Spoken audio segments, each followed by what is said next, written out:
A greeting from Jude, a servant of Jesus Christ and a brother of James, to those who are called, loved by God the Father, and kept in Jesus Christ. Mercy, peace, and love be multiplied to you.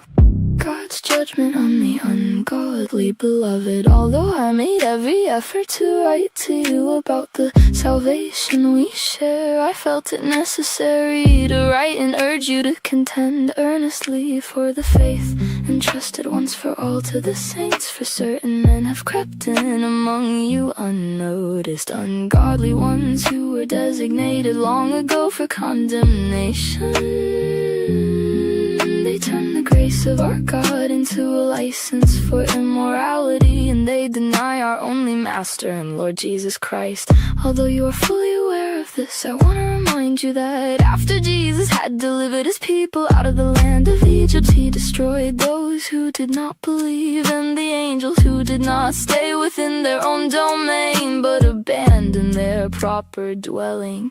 These he has kept in eternal chains under darkness, bound for judgment on that great day. And like men are Sodom and Gomorrah and the cities around them, who indulged in sexual immorality and pursued strange flesh, are on display as an example of those who sustain the punishment of eternal fire. Yet in the same way these dreamers defile their bodies, reject authority, and slander glorious beings. But even the archangel Michael, when he disputed with the devil over the body of Moses, did not presume to bring a slanderous charge against him, but said, "The Lord rebuke you." These men, however, slander what they do not understand, and like irrational animals they will be destroyed by the things they do instinctively. Woe to them! They have traveled the path of Cain, they have rushed for profit into the air of Balaam, they have perished in Korah's rebellion. These men are hidden reefs in your love feast, shamelessly feasting with you but shepherding only themselves. They are clouds without water, carried along by the wind, fruitless trees in autumn, twice dead after being uprooted. They are wild waves of the sea, foaming up their own shame, wandering stars for whom blackest darkness has been reserved forever. Enoch, the seventh from Adam, also prophesied about them. Behold, the Lord is coming with myriads of his holy ones, to execute judgment on everyone, and to convict all the ungodly of every ungodly act of wickedness, and every harsh word spoken against him by ungodly sinners. These men are discontented grumblers, following after their own lusts. Their mouths spew arrogance, they flatter others for their own advantage.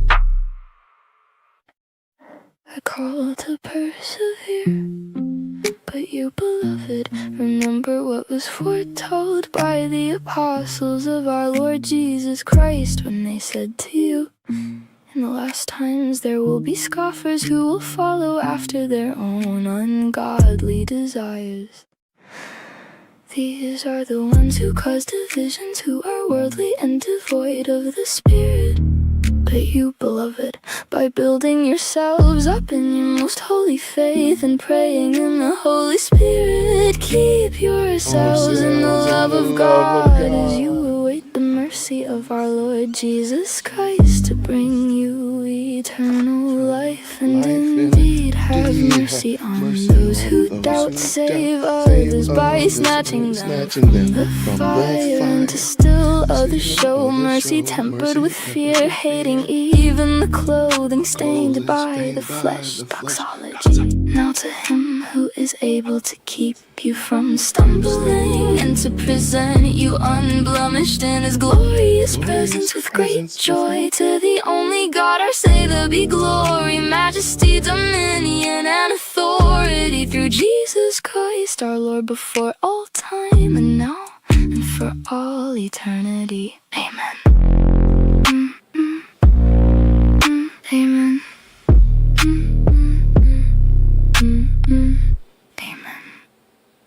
Grace and peace, everybody. We are back. You saw the thumbnail, you saw the title, and you also found out why it is that I should not be on the church choir.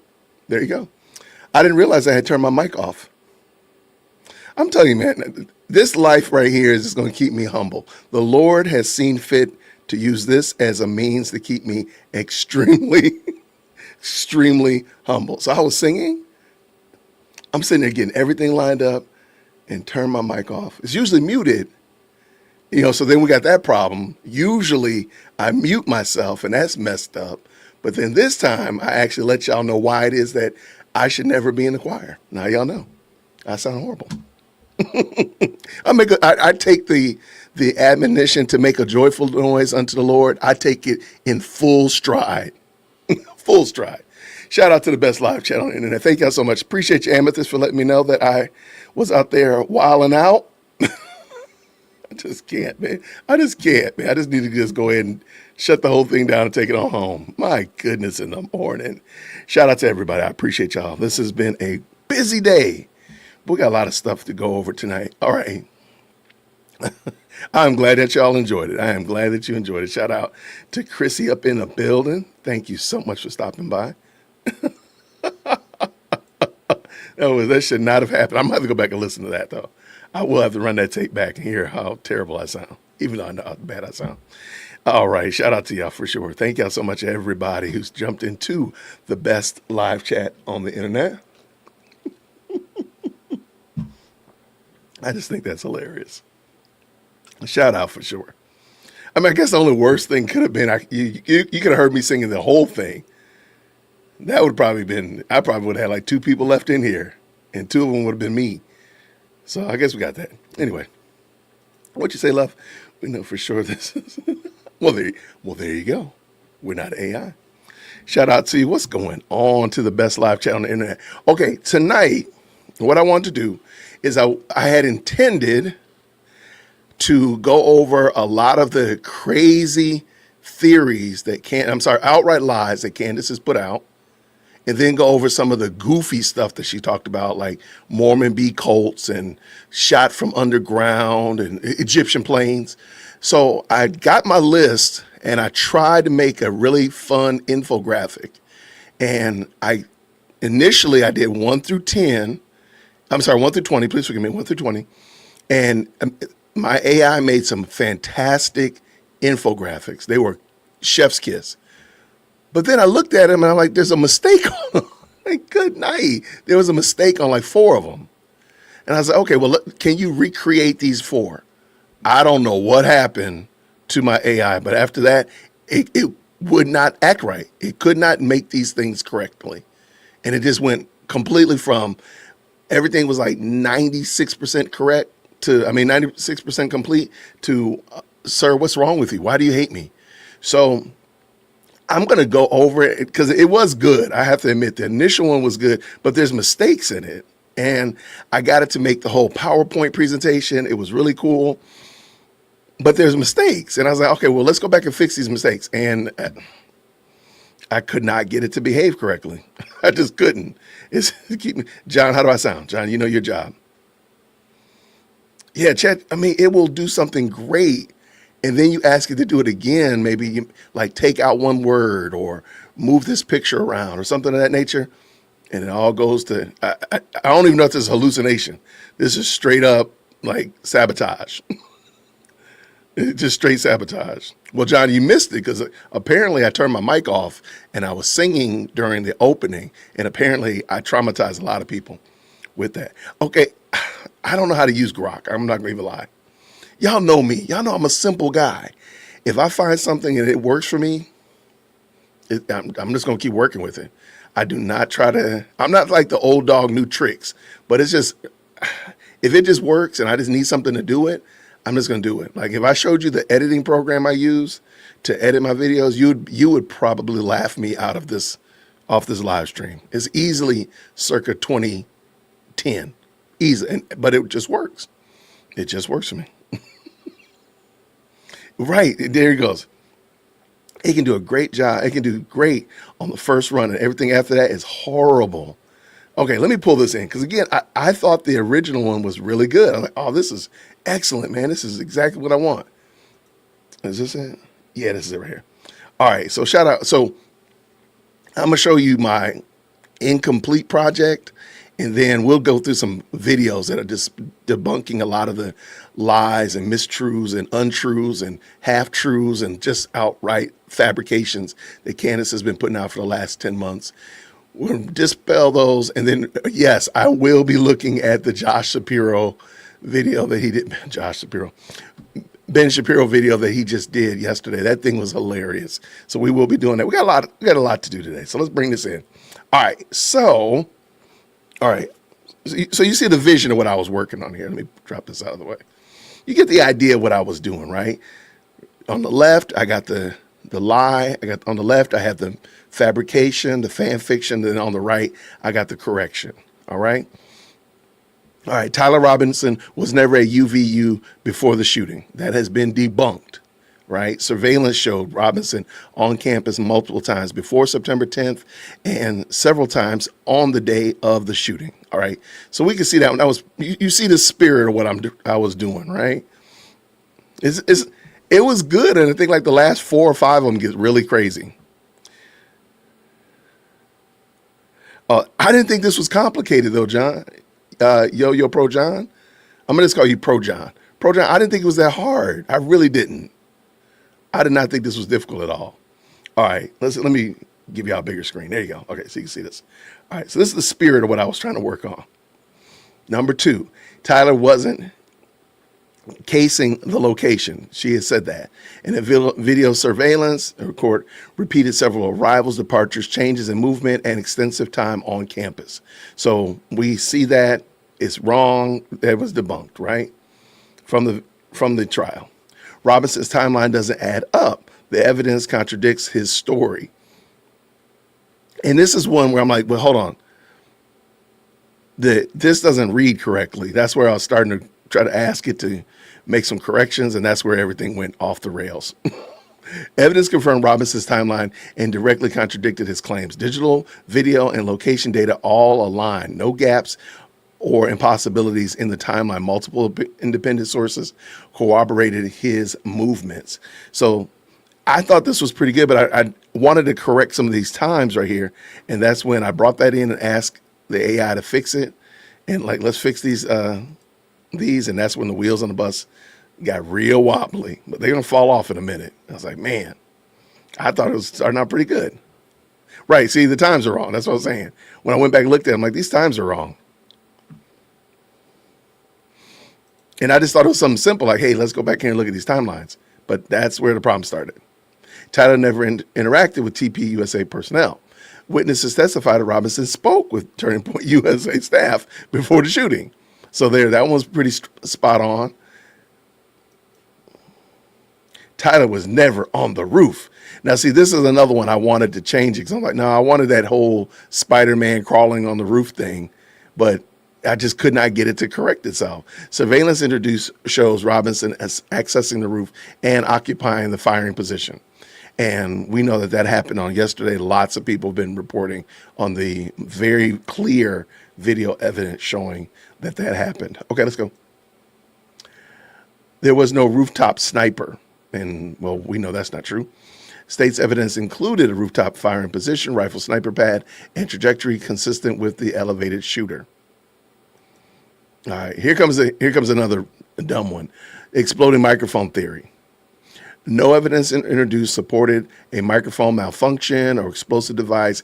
Every piece of evidence pointed to a rifle shooting. Thought that was pretty good. And if you're following along, shout out to the best live chat on the internet. I'm just going over, I made a list of things that Candace has said that were debunked during the 5-day preliminary trial. I slid it into AI to try to create some really fun infographics. It made the infographics, but lo and behold, I realized there were some mistakes. So when I went back to try to get it to correct it, it just went completely out of control. And if anybody has a better way, like just to take information on a table and just input it and create it, because I thought the infographics looked great. It just would not make corrections. I could not get it to correct itself. Like, just make this a little cleaner. Like, let's fix this times. And the wheels on the bus fell off. I don't know what happened. Anyway, here we go. All right, here's another goofy one. Palm gun theory. No evidence introduced suggests a close-range concealed shooter. The state's case centered on a rooftop fire rifle shot. Tyler Robinson wrote a note admitting to the shooting. Now, see, this is another one where it misinterpreted what I put in there. What came out in court? No such note was found or introduced as evidence. Investigators testified that no confession or admission exists. That's not true. There was quite a bit of evidence, and there is a note that Lance Twiggs mentioned and corroborated. That's what I was saying. I wanted to fix it. I asked it to fix it, and it broke it. Shooting staged for political gain. Overwhelming evidence suggests, or rather showed, that this was a targeted, premeditated assassination. Motive, planning, forensic evidence, and witness testimony all confirmed it. I agree. Here's another one that I couldn't get it to work. The phone data was manipulated or fabricated. Forensic analysis confirmed that the phone data was authentic, unaltered, and consistent with provider records. And we're going to probably see a lot. If you thought the DNA evidence was slightly boring, if you thought the DNA horse trading was really boring, wait till they start parsing through cell phone data. And oh my gosh, because not only do they have text messages, not only do they have phone calls and text and location data, but they also have third-party apps like Discord and Snapchat that they're going to have to bring in. And you're going to learn way more than you probably want to know about cell phone data and such of that nature. So let's keep dancing. Let's go.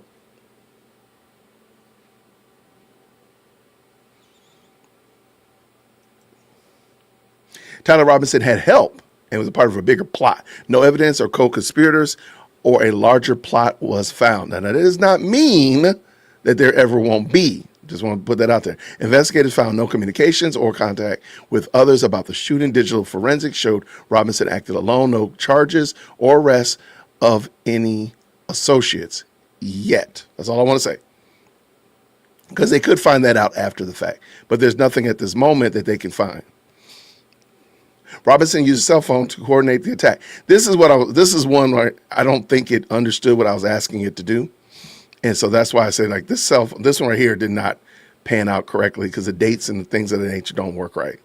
So if you're just jumping in, I made a list of things that Candace said that were completely lies and just outright goofy stuff. I put in the AI so I could make some cool infographics, and lo and behold, some of the infographics were not correct. And I had to go back and ask it to correct it, and I could not get it to correct it. Like, so it was like, look, Jason, I only gave you one time, bro. That's what you get. That's it. I'm like, well, hold on. Hello? Like, it would not fix it. So anyway, I was just going over because I still thought they were useful. Some of them were useful, but there are going to be some bad ones in here as well that just needed correction, and it just didn't get the correction. All right, let's go. Robinson used VPNs. Like, there's another, I don't know where this got this from, to hide his online activity. There's nothing that said that. Investigators suggested Robinson's devices and found no evidence of VPN usage. So I don't know how it made that claim. Robinson used a burner phone, and this isn't even on my list. I don't know where that one even came from. Forensic examination of all evidence confirmed Robinson used his personal phone, not a burner. Robinson used encrypted apps to hide communications about the shooting. And this is what, like I said, we're going to be hearing a lot about Snapchat, Signal, a regular text message, Discord. We're going to hear a lot about it. Investigators recovered Robinson's devices and found no evidence of encrypted apps or hidden chats. Now, that being the case, it doesn't mean that they're not, like, Snapchat is a much more encrypted, or dare I say hidden type of app. So I don't know what that's going to come into the trial for sure, but keep dancing. Robinson coordinated with others in person before the shooting. There was no evidence of that. That was the whole maroon shirt foolishness. Robinson's timeline and data supported the claim. Court evidence did not support Owens' timeline narrative. Phone timeline did not match key claims. Location data contradicted her story. No evidence he was at the base. He was at the base or met anyone. Data was consistent and verifiable. And again, I just thought that it was good. I just want to end it with this. Shame can lead to repentance, restoration, and righteousness. Candace needs to repent, man. She needs to look at herself. And I left these scriptures there just to give a little context. This one came out fine. Just to give a little bit of context. Like, Candace needs to be humbled, man. And she needs to return and repent for her complete fabrications that she's made. And she's getting drugged on Twitter. She's getting drugged on Instagram. She's getting drugged on other platforms. And like, at some point, man, just let it go. Let go and just say, you know what? I was wrong. That's the greatest thing. I was wrong. And I need to move on. So shout out to for sure. Thank y'all so much, everybody. Okay. That was, again, my point was I had made a list of things that she said that were totally goofy, totally out of line. And I just could not get it to work right. So anyway, we're gonna go back old school style.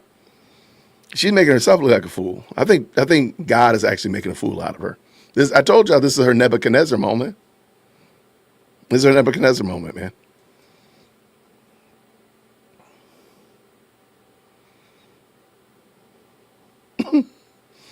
All right, I appreciate y'all. Let's get popping and locking.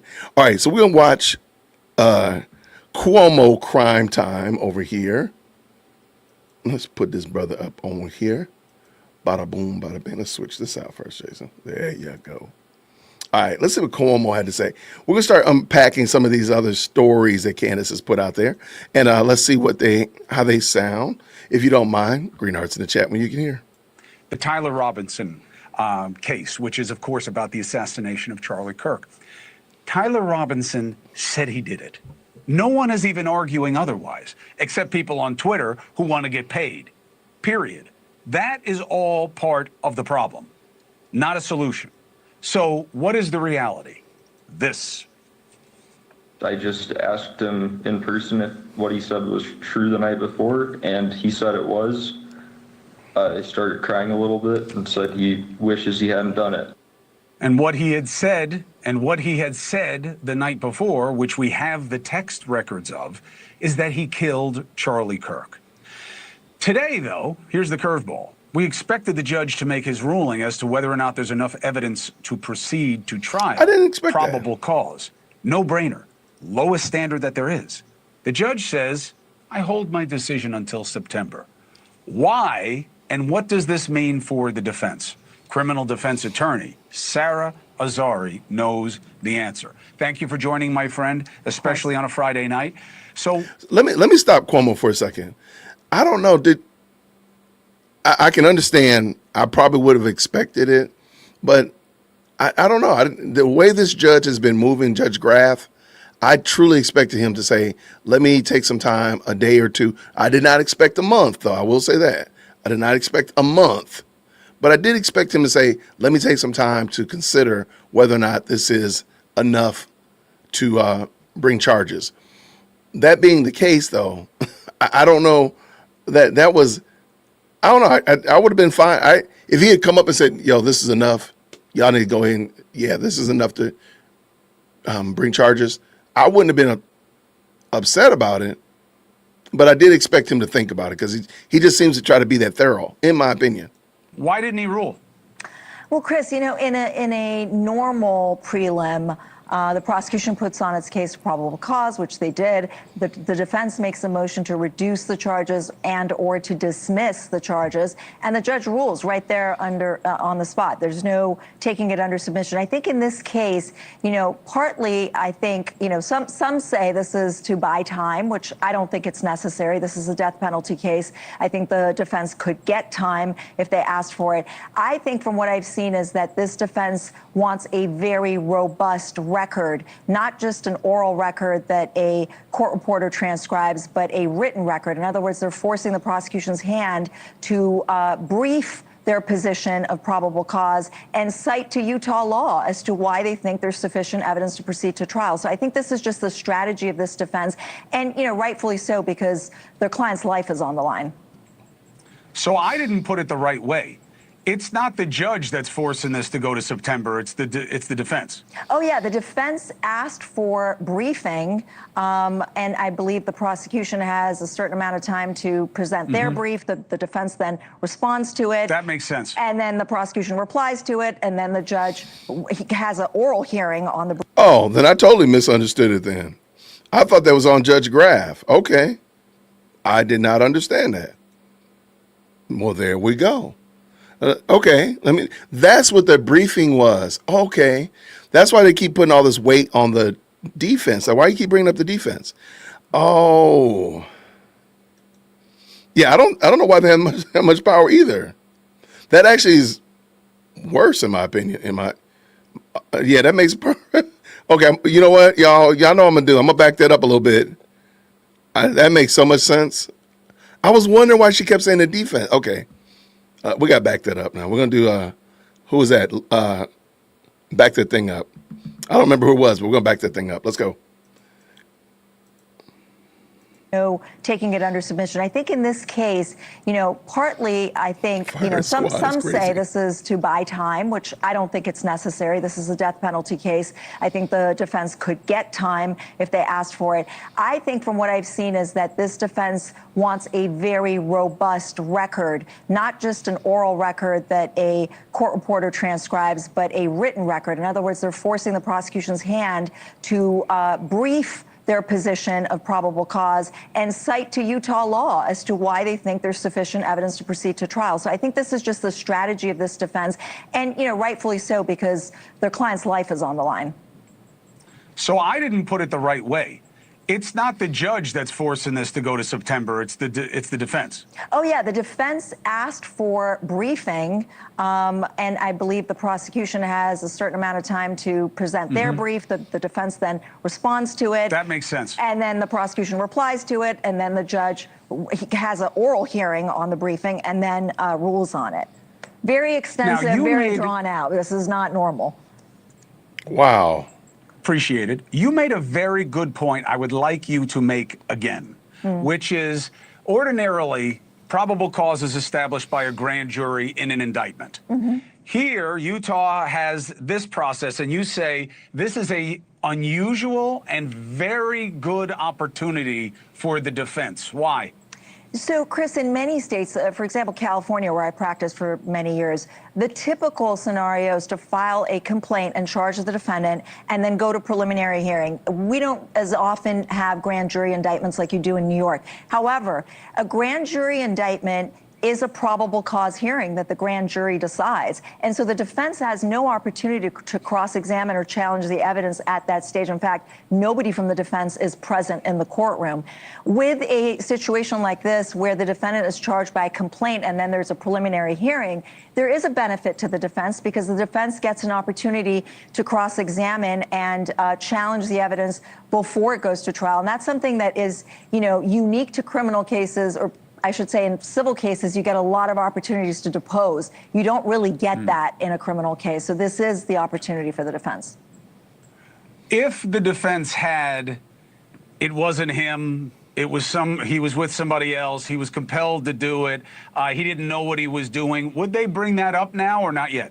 I mean, Chris, this is not a whodunit case at all. I think if the defense went there, they would lose the jury in 2 seconds. They might as well plead to the sheet now. I think the idea here is it's not about guilt, it's about death, and it's about saving their client's life. And so every move the defense makes in this case is around that issue of how do we get rid of the death penalty, from the death eligibility factor of, firing in a crowd where other lives were in danger. That makes so much sense. That makes so much sense. That's exactly why. Because again, I think we hear the great unwashed, those who are just watching, right?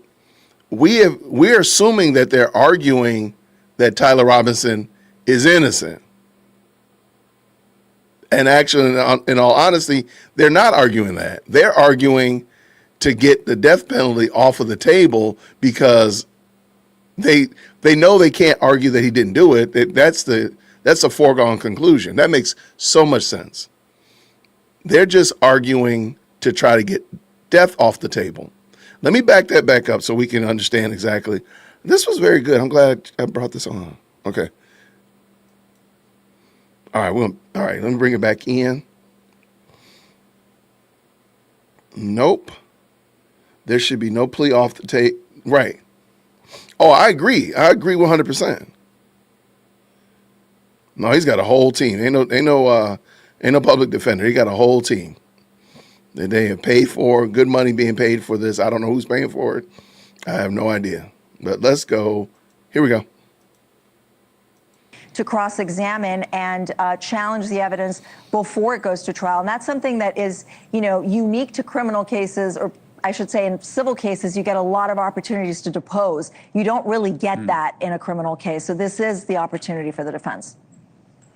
If the defense had, it wasn't him, he was with somebody else, he was compelled to do it, he didn't know what he was doing, would they bring that up now or not yet? I mean, Chris, this is not a whodunit case at all. I think if the defense went there, they would lose the jury in 2 seconds. They might as well plead to the sheet now. I think the idea here is it's not about guilt, it's about death, and it's about saving their client's life. And so every move the defense makes in this case is around that issue of how do we get rid of the death penalty, from the death eligibility factor of, firing in a crowd where other lives were endangered, to mitigating it in the penalty phase. I mean, that is really the focus here. It's not who else did it. I mean, that's not the case here at all. What do you make of the suggestions, not facts, okay, but the suggestions that, that kind of weapon could have never committed this kind of injury, and the Charlie Kirk people did all this stuff to the scene, and there was a bullet found on the roof, like this is a Kennedy situation. Do you buy any of that?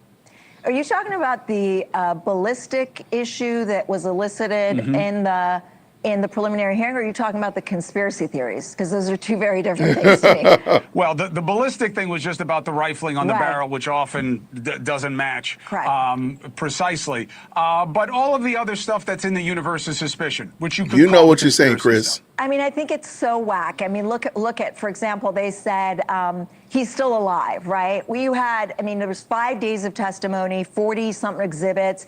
You have, autopsy talking about the dead body of Charlie Kirk and how he was killed. So there's that. Israel did it. Evidence pointed to a rooftop in Orem, Utah, not some foreign intelligence situation. Then you have, I don't know what else there was. There was so many things that, the idea that, I don't know, you can name them, but there was like 4 or 5 different theories. But I'm just saying, yeah, a buddy of ours who's also in your criminal defense game said, let me tell you something.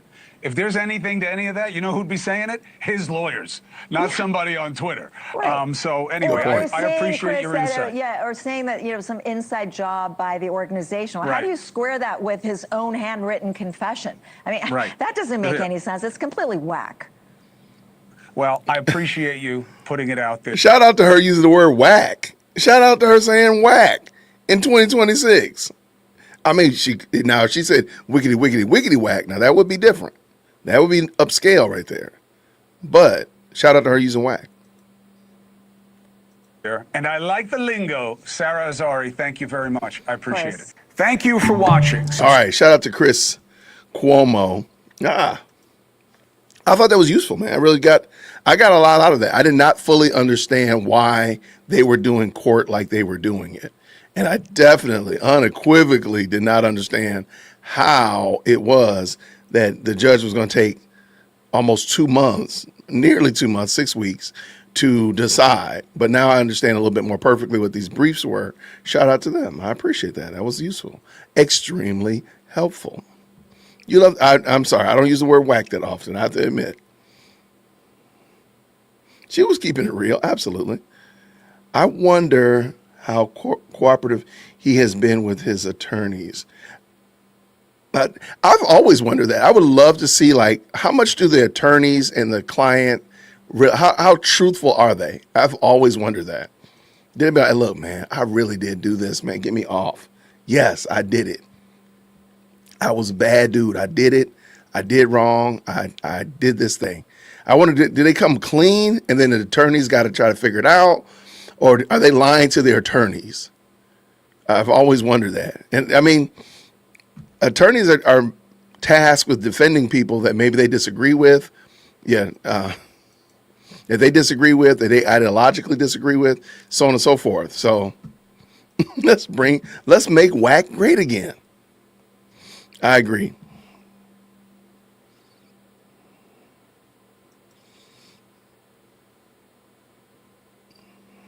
Now, the only thing, okay, so, because there's a couple of people saying if they take the death penalty off, they think Tyler Robinson will confess and cop a plea. The only problem is if they don't take the death penalty off, there's no benefit, there's no incentive for them to move this along any faster. If they know, let's just say this. Tyler Robinson has confessed to his attorneys that he did it. He's already explained it to them. They all know that he did it. He killed Charlie Kirk. What they're trying to do is get him not to be in front of that firing squad, but to be life in prison. So that's what they're working toward. Let's just say that, in my understanding. But because the state is not going to remove the death penalty off the table, they don't have an incentive to try to get this thing moving along any faster. If that makes sense, in my opinion. But again, if you are a legal mind, I welcome you, jwitt@jwitt.com. Hop on, let me know what I'm misunderstanding.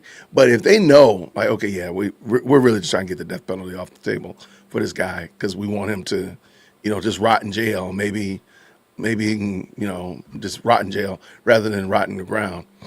So we're trying to get him life in prison rather than life underground or no more life. And that's all they're trying to do. There's no incentive to try to move this along. So everything that they can throw out there to slow it down, everything they can throw out to just drag this in any longer, they're going to do it. Am I right? And they get to keep drawing that check. I meant to say that, yes. There's no incentive to move on. I don't either. I'm just saying, well, please understand, if he gets the death penalty, when he gets the death penalty, he's going to rot in jail because they're going to file every appeal under the sun. They're going to appeal that Jason was in Atlanta talking about it. They're going to appeal that Jason was drinking some water out of his cup. They're going to appeal everything. They're going to try their best to stall that thing till the cows come home. So I don't think there's going to be, we won't, I hate to say it, but a lot of us won't. I might not be here when he meets the Lord. I probably won't be here. They're going to drag that thing out forever. Let me check that real quick. That's what I want to check. What's the average time between being sentenced to the death penalty and being killed in Utah? All right, let's see.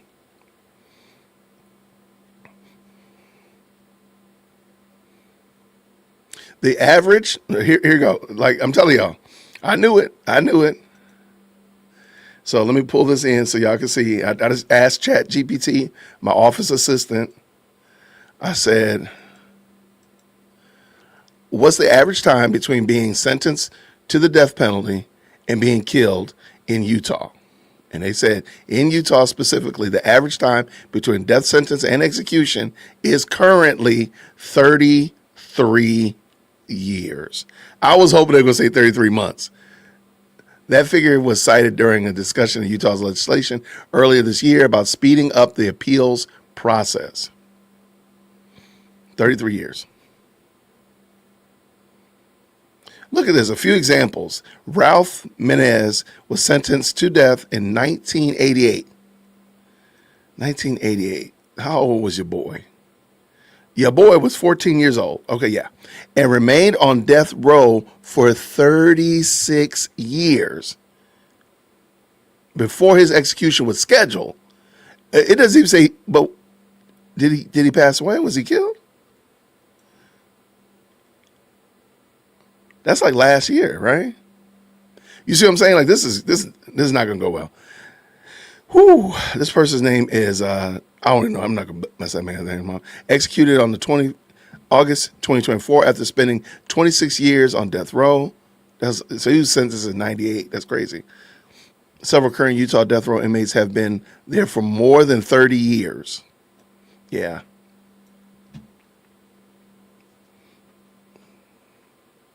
That's so yeah, I don't know if he gonna still rot. I mean, either way. So if he gets life in prison, he's gonna be there. But if he gets the death penalty, he's gonna be there trying to appeal, just appealing stuff. You know what I'm saying? So I don't know what the problem is.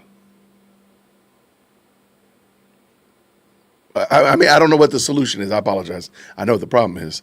I don't know what the solution is. Oh, okay. Let me pull this. I just saw something else in here.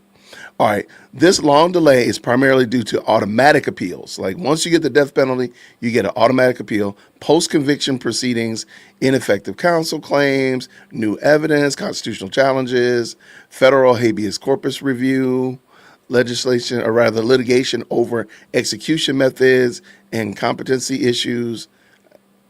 Yeah. That dude will be in, if Tyler Robinson, let's just pretend that Tyler Robinson is found guilty and sentenced to death today, July 11th, 2026. The likelihood is that he would still be, if he's in good health, he would still be on death row on July the 11th, 61? I mean, 33 years? I'm sorry, 59, forgive me. That's crazy. So, yeah, I don't know if that's the... So then my question is, so they don't have any incentive to move this along any faster because they know he's going to be on death row, sitting there and challenging, eating up the system, eating up resources. I hate it, man. I wish we could come up with a better plan. Goodness gracious. All right, let's get going. Shout out to the best live chat on the internet. Thank you, everybody who's hopped in. We do have a brand new member. Who's that? The Harley 2685. Is that the Joker? That's the Joker from the new 52. I see you. I see you, Harley. Shout out to you. Thank you. And welcome to the team, friend. Welcome. All right, let's get jumping into this. All right. Let's look at some more debunking from this week. Shout out to the best live chat on the internet. When you hear it, drop those green hearts. Let's go. The depth of the conspiracy. In other words, not only is Mossad in on it, not only is Egypt and the Macrons in on it, but now the judge is in on it and the prosecutors. And guess what? The defense also. Why? Because the defense could call Candace Owens, right? She could get everybody off. She could get Tyler Robinson right off the hook. But they haven't contacted her, even though she's supposedly the world's most knowledgeable person about this case. So this is what happens when you let conspiracy thinking run amok. It incorporates even counter evidence to show how truly Byzantine the conspiracy really is. Today, in case anybody's scoring at home, today is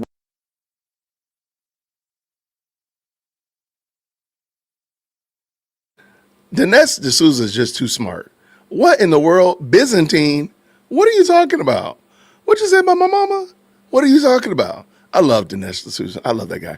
Okay, let's look at this. And keep in mind, we will go over Ben Shapiro's complete gutting of Candace's ideology and her approach to quote unquote investigation. So we will be doing that later on. So keep track. All right, let's go. We're back.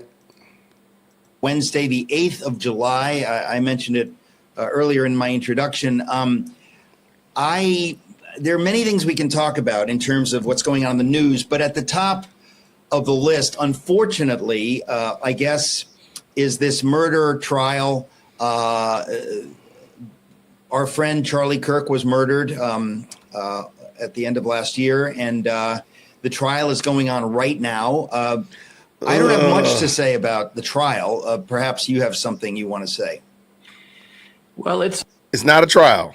It's a preliminary hearing, and so Thank you don't you, have the Dinesh. full parade of evidence that you'd have in a trial, but you do get a preview of what the trial is going to look like.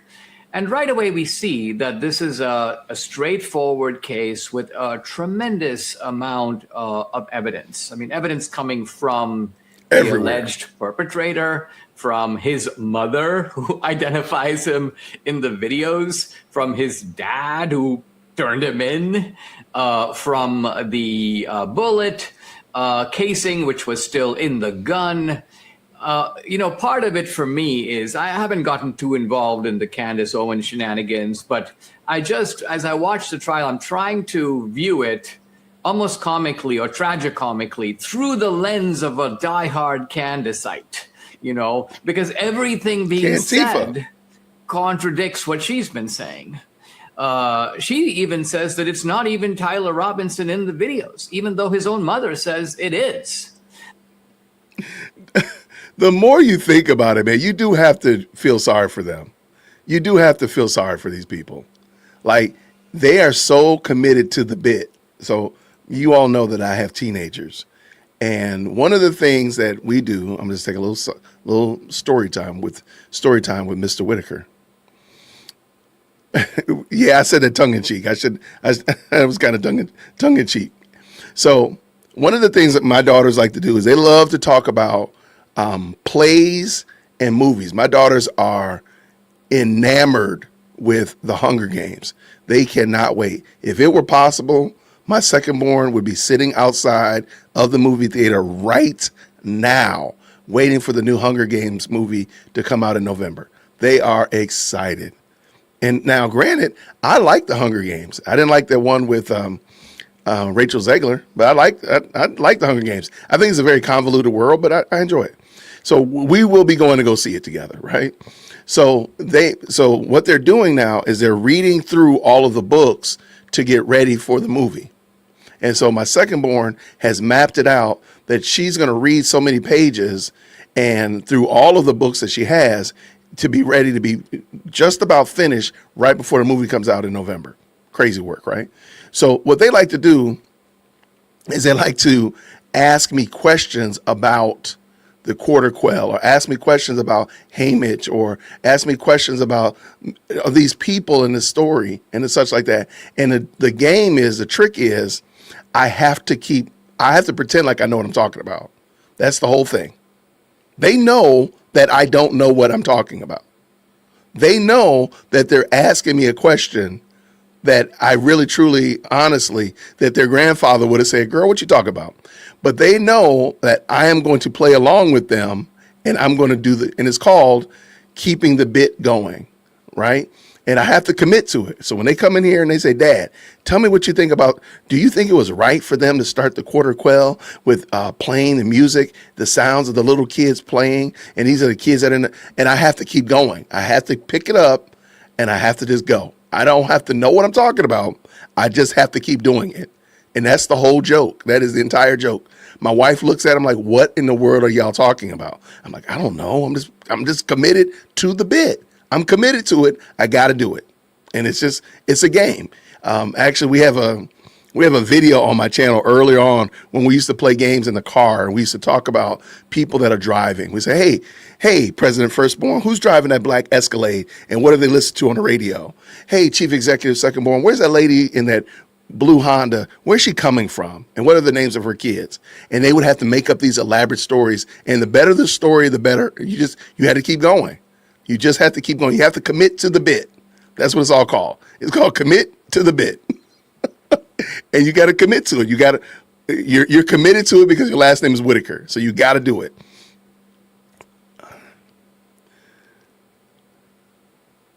What? No, wait. What is it? So it's a wrong answers only kind of thing. No, they don't care. They don't really care. I could say whatever I want to say about this, and it's hilarious. And again, now there's a standard. I can't say that Hamish flew to Mars or something like that. Well, they're like, Dad, come on, that's crazy. I'm like, well, the whole story's crazy, but I gotta keep it going. I gotta keep it going, and that is the whole thing. So anyway, where am I going with that? I feel sorry for Candace people because they're like that. They're committed to the bit. They won't just say, nah, I'm not going to do that. Like my kids would be devastated if I ever said, nah, I'm not going to play the game anymore. Nope, I'm done. I'm finished. That would probably ruin their whole day because they'd probably do this 2-3 times a day, all the time. I mean, my big girl calls me from school and does it. So that's how bad it is, right? And I have to play it on the phone. And like she'll have her friends, and her friends are cracking up in the room because I'll be talking about her friends. Like, oh, yeah, hey, what's going on, Marcy? Oh, man, how's your mom and dad doing? It is so glad they let them know that, hey, I still have the bottle opener that he left in my trunk when he threw it in. Yeah, remember that when the rain started falling? Yeah, he threw the bottle opener. I got his bottle opener. I'll bring it over, next weekend. Okay, absolutely. And tell your mom, my wife, loves sitting around talking to her about that television show. What was the name of it again? Yep, that's the name of the show. Yep. She loved it. Tell her we really appreciate it. It was a lot of fun, and we'll see you all next weekend. Okay. All right, y'all take care. That's what I got to do it. So you got to commit to the bit. So it can happen at any moment. Like I'm looking at my phone, my kids could call me right now, and I got to commit to it. That's how Candace's people are. That's how Cantifa is. They have to commit to it. And it doesn't matter how crazy it gets. More and more crazy, they just got to keep, they're stuck to it. They're stuck. And they can't just say, hey, time out. Where's the brake? Pull the little brake lever. I want to get off on the stop. They can't. They're committed to it. And they have to keep going. So it doesn't matter. Candace could say, how many times have we heard people talk about the Mormon bees? Well, that's because Candace brought that up. Egyptian planes. Candace brought that up. And these people are committed to the bit. They can't just say, yeah, hold on. I got questions, and everybody's got questions. And it's not going to be every question is going to get answered anyway. But we all have questions. That's not the problem. The problem is when you commit to the bit to the point that you literally will say something as retarded as the microphone blew up on Charlie and killed Charlie Kirk. When we got evidence, all this evidence that it was a bullet, but you are over here committed to the bit to the point that you're saying a microphone, his microphone on his chest blew up. Or whatever, the microphone in his hand blew up because you're committed to it.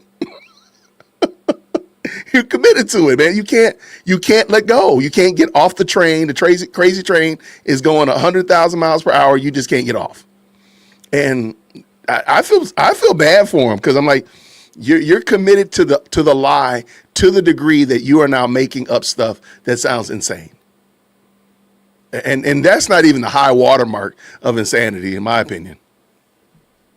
And that's ultimately it. She just committed to destroying Erica and TPUSA. That's it.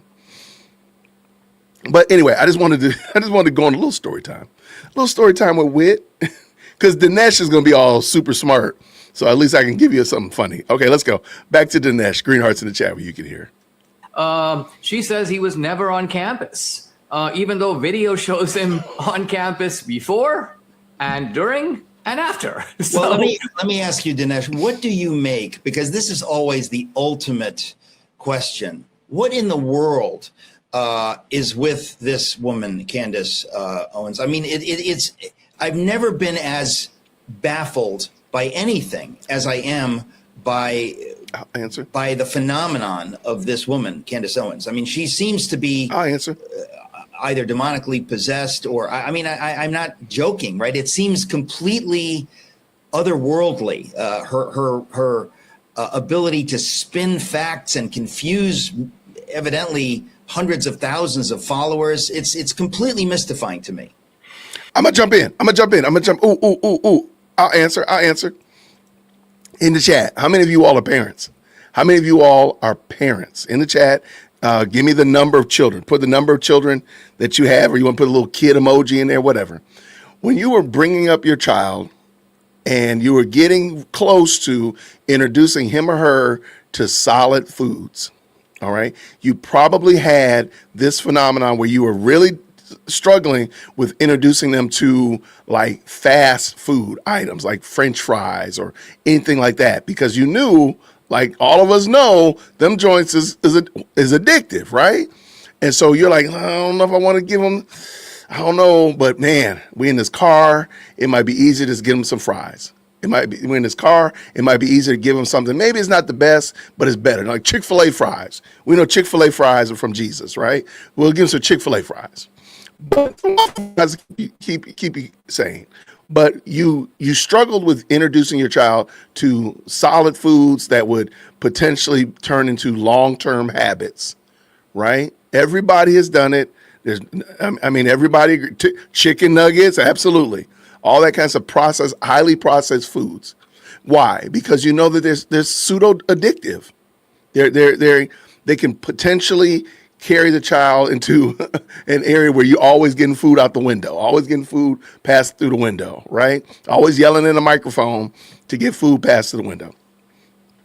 So you know that's a problem. Okay, Jason, where are you going with this, Jason? I'm glad you asked. Candace Owens found out entirely too early that racial grifting pays money. Remember, back when she was in high school, she had an incident where the NAACP came to her defense because she was, quote unquote, targeted and racially racially harassed by some kids at school. They ended up suing the school district, and don't quote me on this, they got like $30,000. That, in my opinion, that attention that came from that, because this was all over her city, all over her town. It was a big deal because I think there was an elected official or a mayor, his son was caught up in it, all that kind of stuff like that. And it just so happens how serendipitous it is that because they were all minors, that case has always been sealed. Nobody will ever know the ins and outs. Nobody will know what was said. There'll never be playing of the audio file, and we'll never know who the kids were. How serendipitous. But we do know that Candace Owens sued, and Candace Owens got some bread. That thing right there, that drug of, if I accuse somebody of something, and I'm not saying it didn't happen. Maybe I am. I'm not saying it really didn't happen. All I'm saying is that negative feedback, that negative positive feedback, if you will, is like a drug. And I do believe that that's what we're watching right here. We're watching the long tail of Candace being positively rewarded for negative behavior. And it's been going on since she was in high school. That's my little 2 cents. Feel free to let me know I'm wrong. jwitt@jwitt.com. Let's hear what Dinesh actually has to say, because I know he's going to have a good answer. But, and the very, very last thing, Candace Owens is not a Christian, and she's given to conspiracies. That's the other thing. So those are the three things. Like she got the negative feedback in high school. She's given to conspiracies. She has Dunning-Kruger effect on that Walter White special. For real. And she's not a Christian.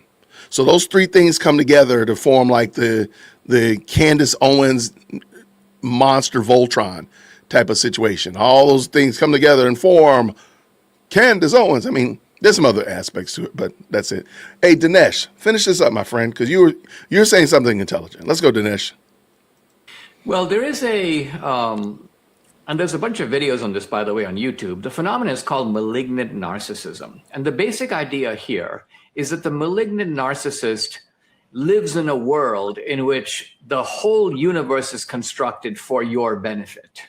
And not only that, but particularly if anybody runs afoul of that, you relentlessly try to malign and destroy them, because not to do that is to ultimately rupture your own preposterous self-perception. Now, if you apply these sort of traits of malignant narcissism, let's remember, Candace had a kind of ugly break with TPUSA. As she's had an ugly break with others, but certainly with TPUSA. I want to know What organization has Candace not had an ugly break with? Daily Wire, The Blaze, TPUSA, Trump administration. Give me one that she's no longer friends with that she's okay with. I would love, that's an actual project. I would love for somebody to tell me, oh, they broke up. She's no longer really friends with this person, and they're not like at cats and dogs. Dave Rubin, fill in the blank. Everybody that she breaks up with or doesn't really fall in line with anymore. Who is one? There are none. I have a whole series of women that she's gone at it with that she used to rock with at one point. Like, besides her family, that is a good point. She does have family members that she rocks with, but I don't think so. Dennis Prager. Well, I was saying Blaze Network. You're right. Dennis Prager. There's not one. Now she doesn't go after Dennis Prager, but she's not been very kind to him, especially since his injury. Justin Peters. I mean, fill in the blank. Tim Pool. I can't think of one person, organization, entity that Candace used to be thick as thieves with. They're not really close anymore, and she's not fighting with them. I shouldn't have said Blaze. It wasn't Blaze. It was Dennis Prager. So that was my misspeak. I apologize. All right, let's go. Nevertheless, I think she thought that she was the true kind of heir of Charlie Kirk, the sort of twin of Charlie Kirk. She's implied that both of them are sort of celestial beings that have some transcendental features in common. And all of this sounds to you and me a little crazy, a little unhinged, but it is not unhinged inside of the perverted world of malignant narcissism. So without trying to, quote, diagnose Candace Owens, I do think that this phenomenon very closely explains her behavior. Well, I mean, if that's true and it sounds right, then it means, I would guess it means that her world eventually has to unravel. Eventually, this catches up with her. Maybe it's already catching up with her. Or, is it possible that there are enough messed up people to provide her with an audience for whatever it is she's spinning? Part of it, I think, Eric, is that the conspiracies of the past, several years, many of them have proven to be right. And so conspiracy theorizing has gone into a kind of Twilight Zone domain. And you can always interpret evidence, however persuasive, as further examples of the depth of the conspiracy. In other words, not only is Mossad in on it, not only is Egypt and the Macrons in on it, but now the judge is in on it and the prosecutors. And guess what? The defense also. Why? Because the defense could call Candace Owens, right? She could get everybody off. She could get Tyler Robinson right off the hook. But they haven't contacted her, even though she's supposedly the world's most knowledgeable person about this case. So this is what happens when you let conspiracy thinking run amok. It incorporates even counter evidence to show how truly Byzantine the conspiracy really is. Well, it's He's just smart. It's so awful that we're living. I mean, I don't even know what the word Byzantine means, but he's just smart because he used it. I'm going to say something that's Byzantine so I can sound smart. Let me make sure I hit the like button on this. All right. I don't know what even Byzantine means, but I feel like I'm probably Byzantine. I mean, you all are putting some great names in here. And like I said, can somebody tell me one person that Candace has been in thick as thieves with, and then they broke up or they're no longer rocking together and she doesn't go after them, like with all the knives out? Tell me one. I can't think of one. I think you can corroborate that in our lifetime, we've never seen anything like this. There's something really particularly sick about this phenomenon right now. And you could throw, not just Candace Owens, but Tucker Carlson into the mix, that there's something going on right now that is, I would say, particularly disturbing, hard to fathom. I wonder what will happen with this trial. Do you know anything about? You said this is a preliminary hearing, so what does that mean exactly? Well, the preliminary hearing is to convince the judge that there is probable cause or sufficient evidence here to take this to a full trial. And quite obviously there is. So it's a formality. It's basically a way of saying, hey, listen, we've got enough here to call a full-blown trial. And All right, I'm going to stop for a second because I was waiting for this name to show up. And here it is. It's Officer Tatum. I personally don't think that they rock together. However, Brandon Tatum does her merchandise. So their relationship is that's a very interesting relationship. So thank you, T. Ross Lane. So imagine we're not friends anymore, but we still do business together because I offer you a product that you really can't get anywhere else at the price that I offer it, or service quality or whatever, shipping, delivery, whatever. And you're like, I'm giving you a good price on it. So we might not be friends, but you still doing work with me. That's why I find Brandon Tatum very odd, because he does her shipping and fulfillment. I've done 2 videos, if not 3, talking about how Brandon Tatum does her merchandise sales.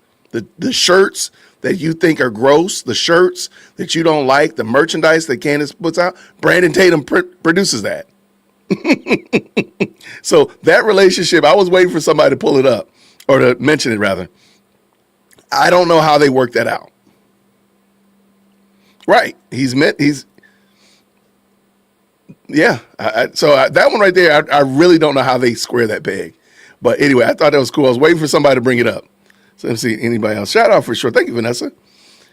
You have to lock in what you like for something new. I agree. I can rock with that for sure.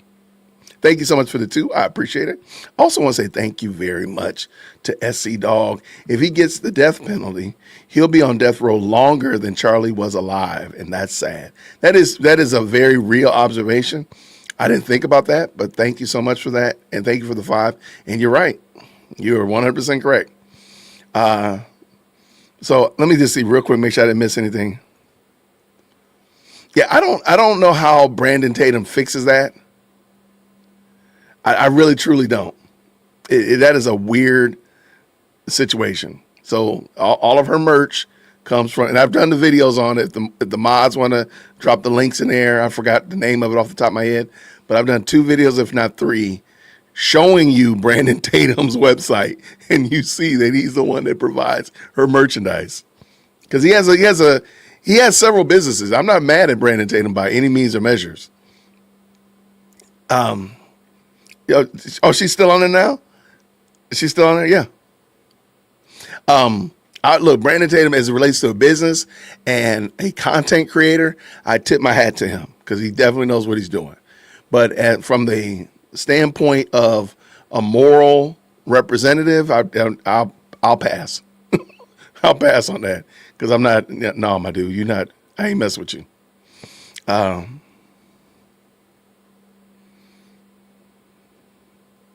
Yeah, see, shout out to John. I'm pro John, right? You call her out for her foolishness and chicanery, but then she's your friend. Look, maybe I don't need to tell people that we're friends.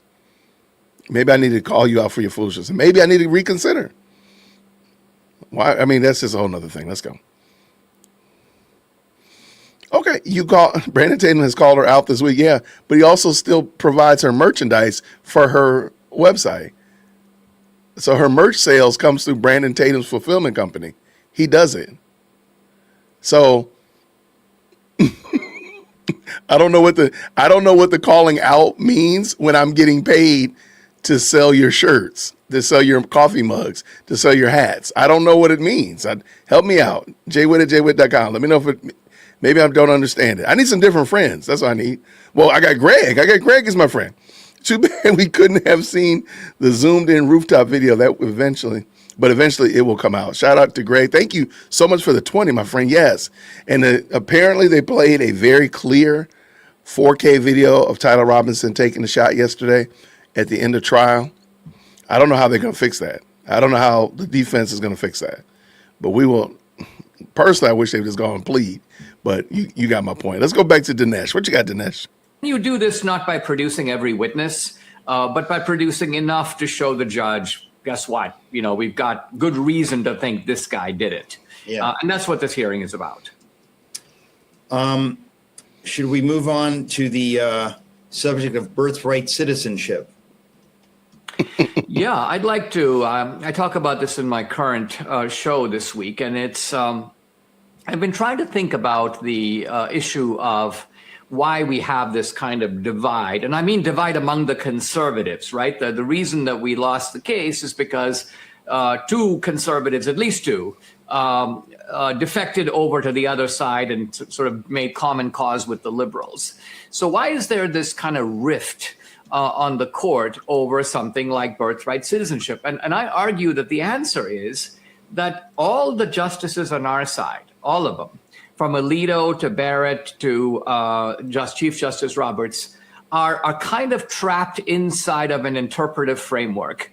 And the interpretive framework is what you can loosely call original intent jurisprudence, right? You know all about this. It's the basic idea is that you got to look at what the Constitution says and look at what the original framers meant. And that's how you resolve constitutional cases. Now, notice that what you don't do. What is the judge not supposed to do? And that is the judge is not supposed to look at consequences. The judge is supposed to look at text and context or intent. And I argue that this is actually flawed because on birthright citizenship, what is the worst thing about it? Is the worst thing about it like the language of the Constitution or what the framers meant? We know what they meant. They actually meant to give citizenship to the sons and daughters of black slaves. That's what they meant.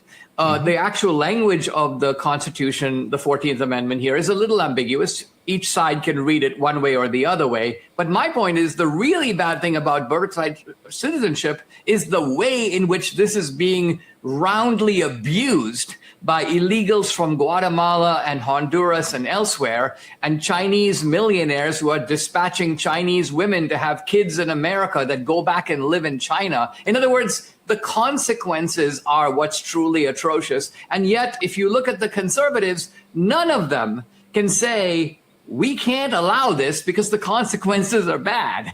They have to say, we can't allow this because the Constitution says, or this is what the framers meant. And I guess what I'm saying is we have a form of jurisprudence that has to blind itself to consequences. And that's not a good idea. Well, I want to make sure that I understand this correctly. I thought that, I understand the idea of consequences, but I guess I'm going to leave this I'm going to leave that in the description. I realize they've gone off of the conversation about Candace, which I thought was great. And I don't want to get too lost in the weeds right there. Thank you so much, Chrissy, for posting that. Yeah, there's my video on Brandon Tatum. I've done several of them actually, but I'll make sure also the next video, I'll leave it linked in the description so you can go check it out as well. Appreciate y'all. Thank you so much. Thank you so much, Greg, for being the stream sponsor. I appreciate you, brother. Thank you so much. And what do you say here? You said Byzantine distinguishes the new school from the old school. Really? Okay. Well, I'm Byzantine in my approach to something. I don't know. What would I be Byzantine in? Like old school music? I could be Byzantine about old school music, right? Yeah, okay, I'm Byzantine about it. I don't even know what that even means. Shout out. What does Amethyst say? Anna Kitsko would have a client list in the thousands if she treated the Cantifa cult members.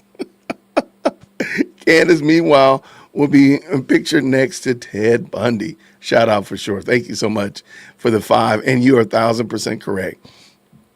Yeah, I personally think Candace is a cult. I do believe that. And you can disagree and we can disagree. I would ask you, how do you make this assertion that you disagree, though? What are you using to disagree with me? That would be my only pushback question.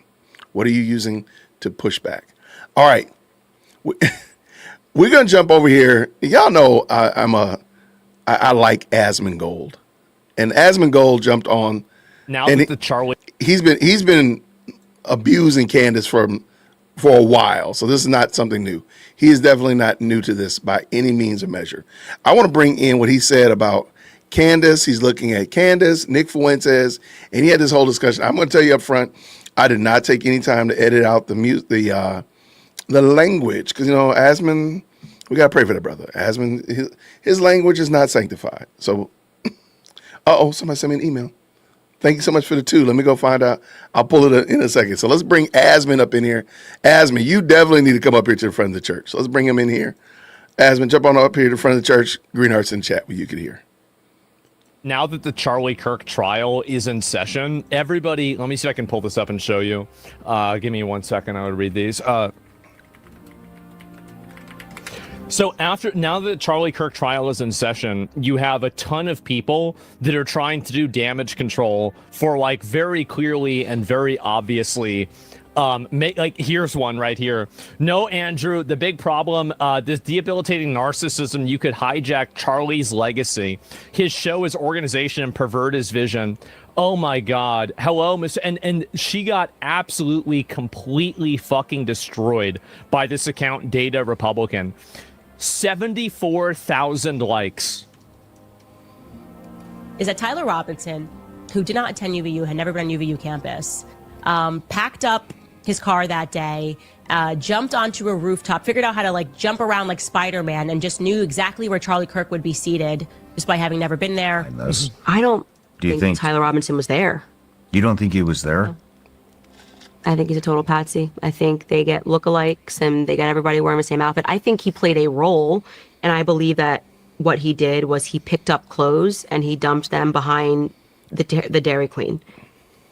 I think he had a role, but I do not believe that Tyler Robinson is the person who was walking in that. Can we finally use this as an example to stop listening to this stupid bitch? Can we please just kind of put this to bed?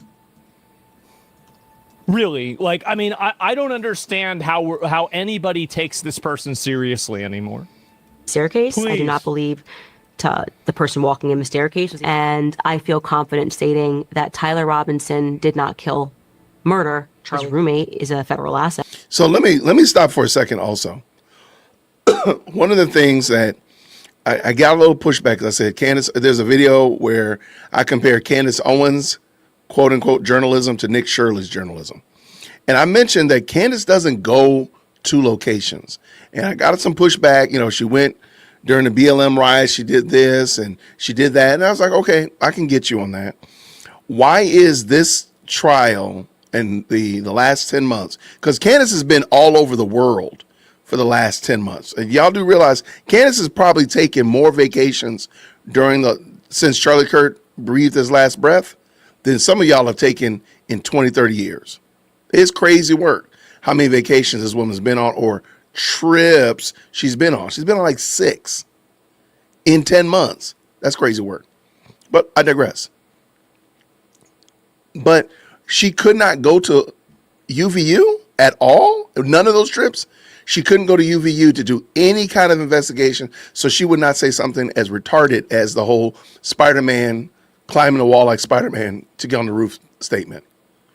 Just that alone would have fixed a lot. And she just went to UVU. I mean, for crying out loud, Gary from Paramount Tactical, shout out to Gary.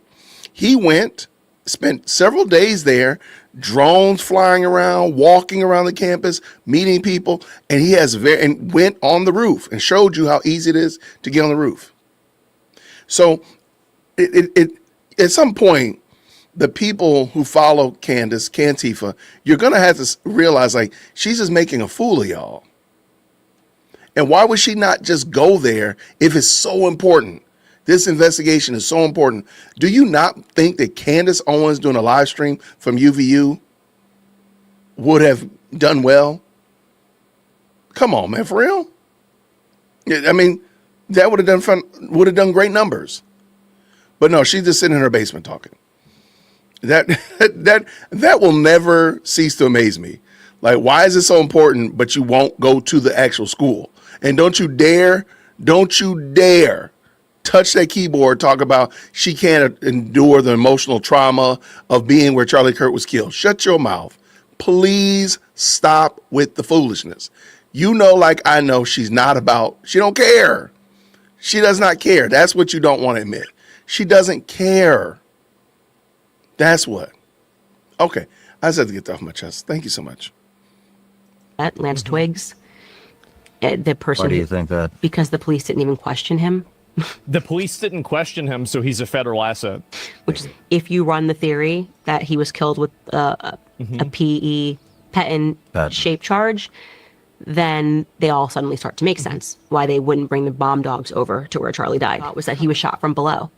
Because I watched his shirt go out, and I watched the friction of his body, and I saw that his necklace broke before he was hit. I thought, honest to God perspective, I believe she is a tried and true psychopath. This is Erica Kirk. And I'm not saying that to be theatrical. I'm not trying to be hyperbolic. I mean, like clinical hyperbolic psychopath. I mean, I don't understand how people can sit here and listen to a borderline illiterate retard invent theories about how Israel killed Charlie Kirk because he was going to expose them, while she spends every single day trying to expose Israel, but they don't kill her. Where's the logic there that they're letting you speak about this? And the only logic is an insult to you, by the way, is that you are so stupid and so ineffective that you actually are beneficial to them, so they continue letting you speak. That is the best explanation that you could have for why Israel is allowing Candace Owens to exist if they killed Charlie Kirk. Okay, I'm going to stop for a second. Okay, I need to stop that. I need to stop saying I'm going to stop for a second because I just be lying. I'm going to stop for a while. Okay, I figured out something. Now, most of you all have seen a country preacher that really doesn't have a high education, but they try to make words sound very highly educated. I'm sure you all have seen this. Some country backwood preacher that uses big words or makes up big words, or he found a big word and tries to use it whenever he can, right? In the chat, green hearts if you know what I'm talking about. If y'all have ever seen that, ever heard of that, somebody that's doing that, please just green heart me so I don't sound like I'm making it up. Okay. This is what I think Candace's problem is. Besides the fact that she is not as intelligent as she purports. One of the things is, wait, hold on. Hold on now. You calling out Calvinists? Hold on now. Be careful there. All right, let's keep going. Okay, so you got me. Okay. I think Candace tries to overemphasize words or tries to pronounce words in a way that she thinks makes her sound intelligent. Hyperbolic, it doesn't make sense. It doesn't make sense to do that. The word is hyperbolic. But I think she thinks that she adds some kind of an extra syllable. Like my kids like to, they'll say yes. And I always say like you're adding extra syllables to a word. So I think that she feels like if she adds more emphasis to the word or adds an extra syllable or maybe adds a foreign pronunciation to it, because I think that's where she's picked this up, is the fact that she's married to somebody who's British. And if you listen to people from overseas or from another country, oftentimes they pronounce very simple words differently because of their vernacular overseas. And I think she's trying to imply that. You know what I'm saying? I think that's what she's implying, trying to do. So she, instead of saying hyperbolic, is hyperbolic. Now I have no excuse for macabre when she said that one, but or some of the others, I can't think of some of the others off the top of my head. But you got my point. I'm wondering if she's trying to make it sound. It's not that. What do you think it is? Yeah, this is perfect. This is my point. Putting the emphasis on the wrong syllable. Dr. Bodhivac. That's exactly what I was thinking about. Wait, what did I do wrong? You think it's something else? like funeral. I can't even pronounce it like she was doing. Macabre. Oh, that's right. Macabre. That's what it was. So that's what I think. Now, I'm trying to give some grace here, man. It's Sunday Eve, man. I'm trying to be gracious. I'm like, maybe that's what it is. I'm trying to give like some room to figure burial. Y'all are crazy, man. Oh man. Okay.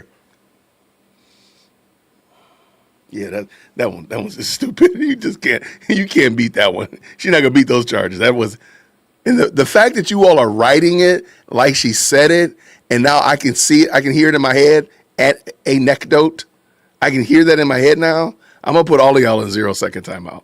All of y'all, everybody, the whole chat is going into timeout. He said no grace. Okay, okay, that's fair.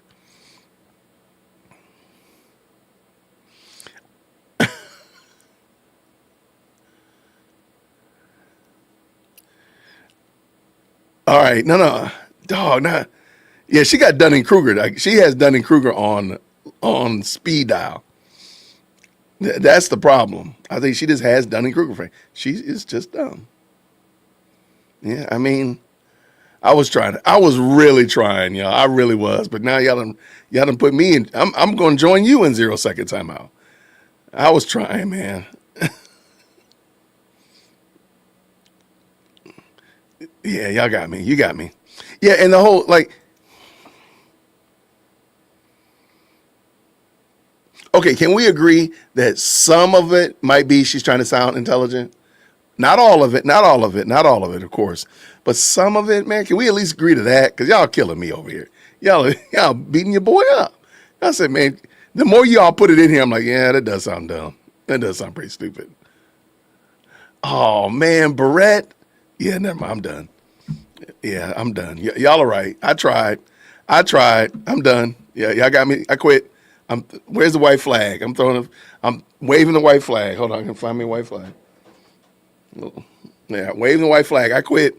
You got me. You're right. I was trying, but I was not prepared for that. I was not prepared for Barrett. Barrett, yeah, that one got me right there. I'm done. I quit. Nope. No more grace. Y'all go ahead. Oh man, grandiose. I forgot even how she pronounced it, but man, I forgot about that. Okay, that's what we need to do. Who's the guy? The guy that does the funny skits about Candace and her pronunciations. Not Milk Bar. What's the guy named Lance? His name Lance or something like that? I might need to grab him and just pull all of his together. You're right. Oh, man. Okay, I quit. I give up. I quit, y'all. I'm done. Y'all got me. I gave up. I'm leaving the show. Back to Asmund Gold. Let's go. About how Israel killed Charlie Kirk because he was going to expose them, while she spends every single day trying to expose Israel, but they don't kill her. Where's the logic there that they're letting you speak about this? And the only logic is an insult to you, by the way, is that you are so stupid and so ineffective that you actually are beneficial to them, so they continue letting you speak. That is the best explanation that you could have for why Israel is allowing Candace Owens to exist if they killed Charlie Kirk. That's it. It's so obnoxious. This person's so stupid. Some ritualistic thing, or Yeah, so for 2 minutes, the people who orchestrated his assassination, it was ritualistic. I mean, when you told me at dinner that he was assassinated in the middle of a pentagram, Mm-hmm. I was like, holy shit. And man. someone sent me an old Freemason Bible, and it showed how they believe that you have to be in a pentagram to sacrifice someone. Literally shows you, like, there's the map inside of the Freemason Bible. And I looked at it and I said, Charlie was sitting in a pentagram.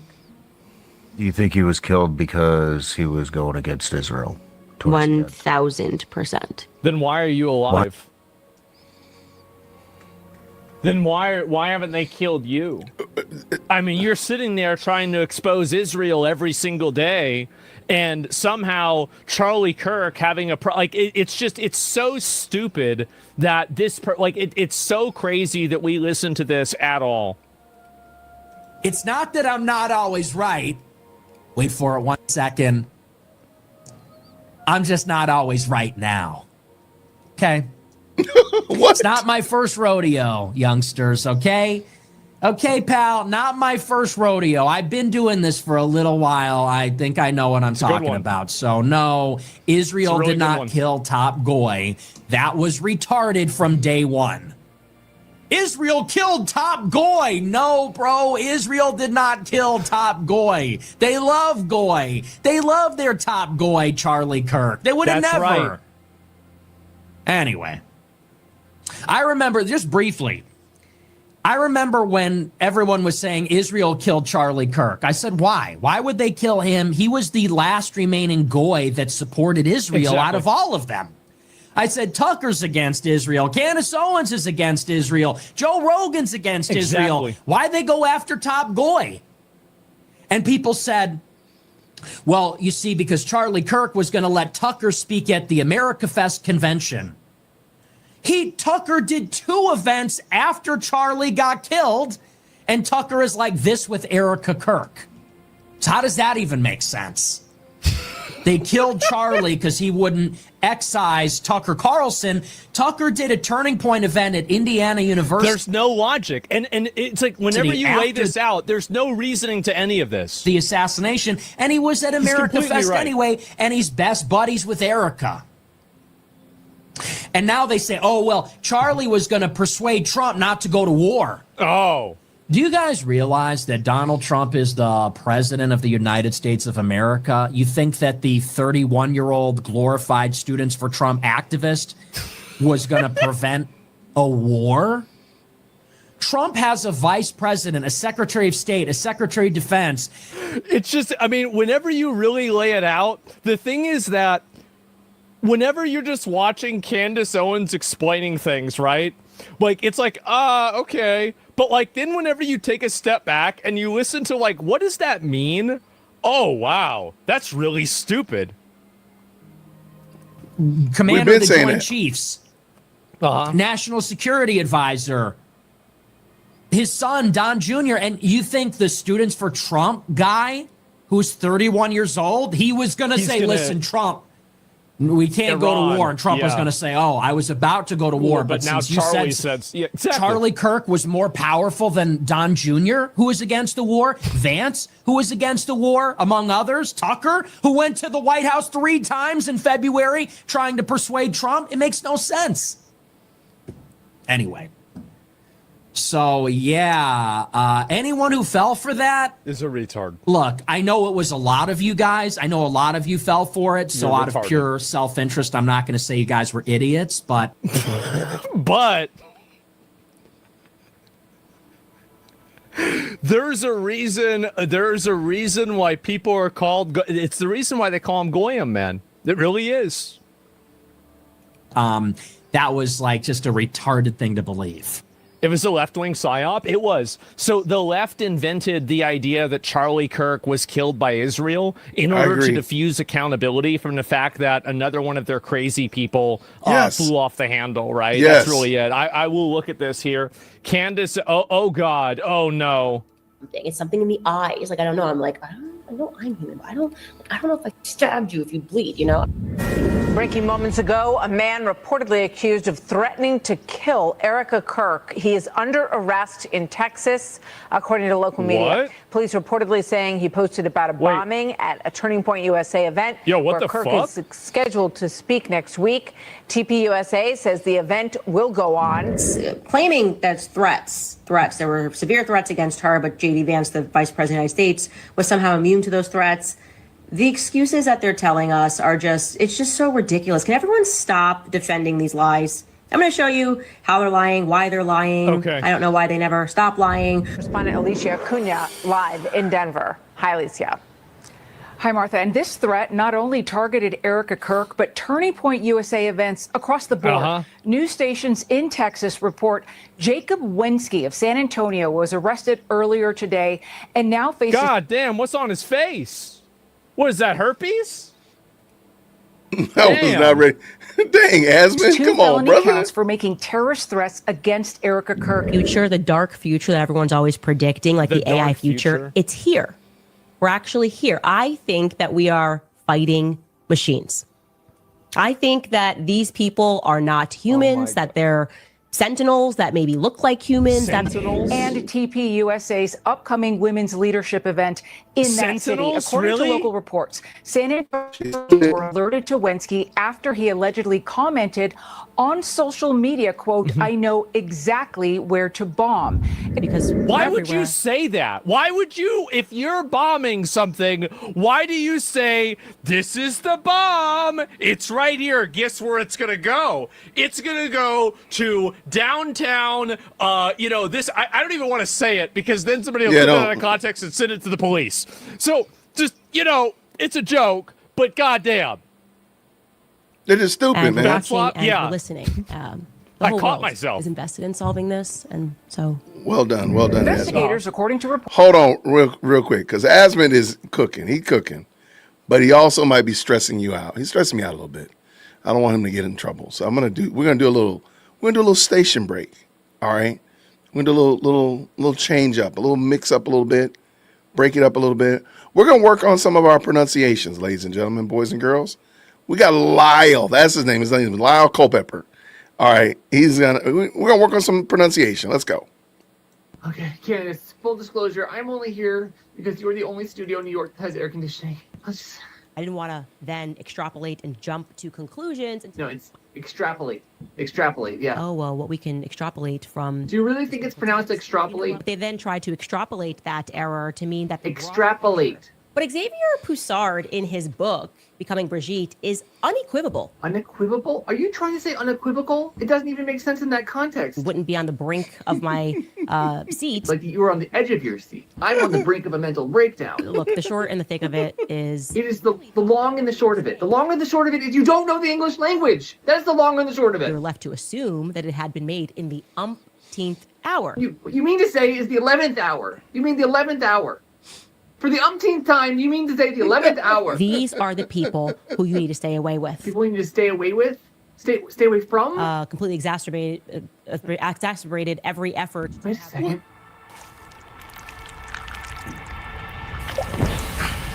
It's been you all along. It's me, Joe Biden, in chocolate face.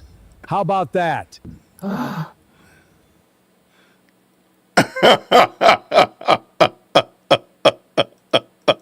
Well, there we go. Y'all, he has a ton of these, by the way. Shout out to, I forgot who sent that to me. Shout out. I couldn't remember his name was Lance or Lyle. His name is Lyle Culpepper on X. And he does these all the time. And hopefully you all enjoyed that. Hopefully that was a good one. Yeah, chocolate face was crazy. I was not prepared for that. I was not prepared for chocolate face. All right, let's finish up. Let's jump back over here to Asman. Asman, you got yourself together, man. You together, brother. And shout out to Asman Gold. Look at that face he's making. That face is priceless. Let's go. reporting say he also wrote in an email, quote, "Death to Erica Kirk Why and would you every say- single speaker Why would there. you do this? America will live on Why would- without those scum of this earth. Oh, my Every God. Christian nationalist shall perish in the bombing that will take place at every single Turning Point rally Oh, my and God. event." Are you just surrounded by robots? Are you a hybrid, Erica? Answer yes or no. TPUSA Oh, my responded God. to the arrest on X, saying the organization takes all threats seriously Yeah, and is working they with law should. enforcement, adding, quote, "We are grateful to the San Antonio Police Department and the FBI for their rapid response and arrest of the individual making these threats. We refuse to let threats silence us. We Good. look forward to a successful and inspiring They need to put that guy in gathering." an institution. Erica Kirk, her family, Guy's and the crazy. organization she now runs have been under near constant hostility by critics Mhm. ever since Charlie was assassinated in September. Charlie Kirk's It's absolutely sick what people like Candace Owens have done. They've taken a widow of, and again, yeah, I think it's weird that she goes out to all of the fireworks shows and everything like that. Like, I don't like that. I don't think that the optics of it are very good, but like the extent that these people take it to is just demonic. It's demonic and evil. And I don't see how you can't see it that way. It is so wrong the way that they have approached this and the way that they've tried to make her out like she was trying to get involved with doing it. It's sick, man. Absolutely fucking sick. And I've called this out the whole time, by the way. I have. And y'all remember 6 months ago, whenever I was talking about this, and people were saying that, you know, like, oh no, like the Jews are paying you and everything. I am so glad that retard sentiment is dying now. And it's going to court. Oh, I it's forgot being about that. proven wrong. And it was always bullshit. And every normal person knew it. Everybody knew this. Everybody fucking knew this was bullshit. Sorry about the language. Dude, but what's no, I going agree. on? They're just stupid.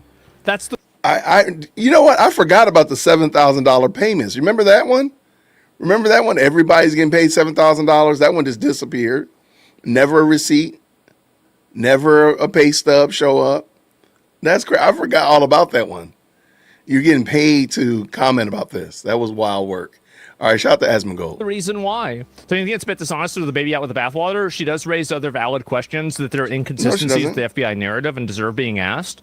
No, I'm not interested in a person asking questions who thinks they're talking to Charlie Kirk in a dream, who's telling them that Israel killed them. No, I'm not interested in that. I don't care. Oh, but she's just asking questions. Yeah, she's asking retarded questions that shed, you know, basically a shade of doubt on something that everybody knows is what's happened. Like, Charlie Kirk was killed by a psychopathic, retarded, leftist furry. That's what happened. He was killed by a fucking freak. And that's what it was. And again, there are other furries and art assassins. There's other leftists and art assassins. But it was one of them. It was.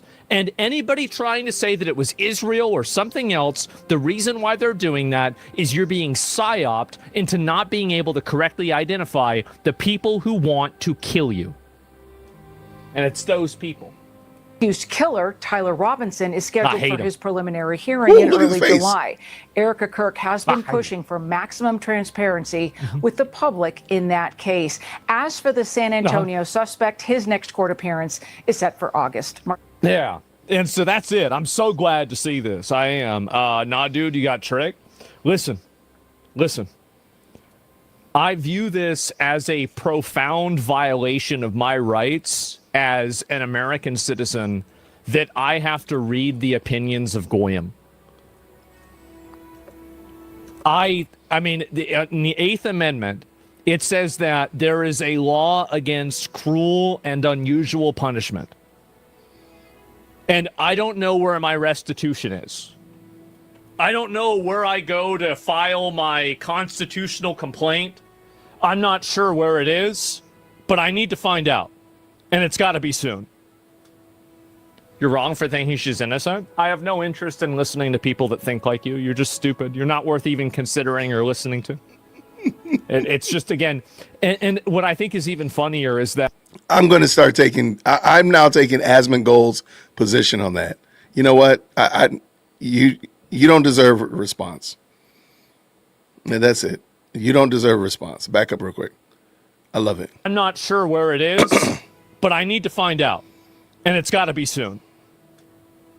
You're wrong for thinking she's innocent. I have no interest in listening to people that think like you. You're just stupid. You're not worth even considering or listening to. It's just, again, and what I think is even funnier is that whenever these stupid bird brain conspiracy theory ideas come out and people are like, I don't want to hear this, it's stupid. They're silencing us because they know we're telling the truth. No, you're getting silenced because you're fucking stupid. Right. You're incredibly fucking stupid. That's it. Sorry about that. You find it, do you not find it a little bit strange that a week before Charlie was murdered, he started speaking out against Israel and rejected a gift from Bibi, and then all of a sudden after rejecting Bibi, he gets murdered a week later? No, I don't really find it strange. I bet there's probably been animosity between them, probably between years. I mean, like, what about during October 7th? I mean, yeah, I don't really think so. It's not Israel didn't kill him. What are you talking about? The person said he killed him. Like, there's literally text messages of him saying that he killed him. Also, by the way, this is another thing. It's like, you think Israel. So this is the dichotomy, and like this is the double standard that these animals, like I don't even, they're goyim. They're not animals. Goyim are above animals, but they're below people, right? So this is the goyim standard. The country that is full of the most intelligent, brilliant, strategic, tactical masterminds that have engineered the total control over society for 2,000 years through finance, entertainment, economics, and government capture. The Jews, by the way. This is their idea, that these people, these are the ones that they think, oh, you know what we're going to do? I know what I want to do. Let's get a random retarded furry from Connecticut that has a trans girlfriend or boyfriend to go up on top of a roof and shoot Charlie Kirk in the neck. And I saw somebody else comment on this. I'm not sure if I can find it. Where is it here? Can I hate him, bro. Yeah, this is it. I think if Israel had wanted to kill Charlie Kirk, he would have died in his sleep from an untraceable poison delivered by a random stranger through an umbrella pinprick. It would look like a stroke. I think a trans pervert would have shot him in broad daylight at a university. That's exactly it. You think Israel is this mastermind state, but at the same time, you think that they're not able to figure this out. It's outrageous. And let me say it again. Charlie Kirk had blood circulation issues. He had circulation issues, hence why he wore those corrective socks. The mastermind behind whatever could have easily given him a prick, and he just flew back from Asia, 14-hour flight from Asia. If anybody's ever done that before, you know that those long trips like that, people with blood circulation issues it's difficult, right? It would have looked just like, oh, he just flew back, he had a blood clot, it's over. No, let's do it all out in public, and let's get the most ridiculous person possible to do it. Like, okay, that makes sense to you, but I am not under any obligation to play along with your insanity, and I'm not going to agree with you because that was it. All right, shout out. What does Amethyst say? Thank you, Amethyst, for the very kind 10. She says this: goyim is a term for a Gentile, a non-Jew, sometimes a pejorative sense.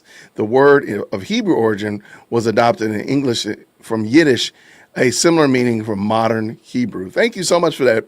I knew what he was saying. I just didn't want to give it any movement. But thank you so much, Amethyst. I love it. Thank you for the 10.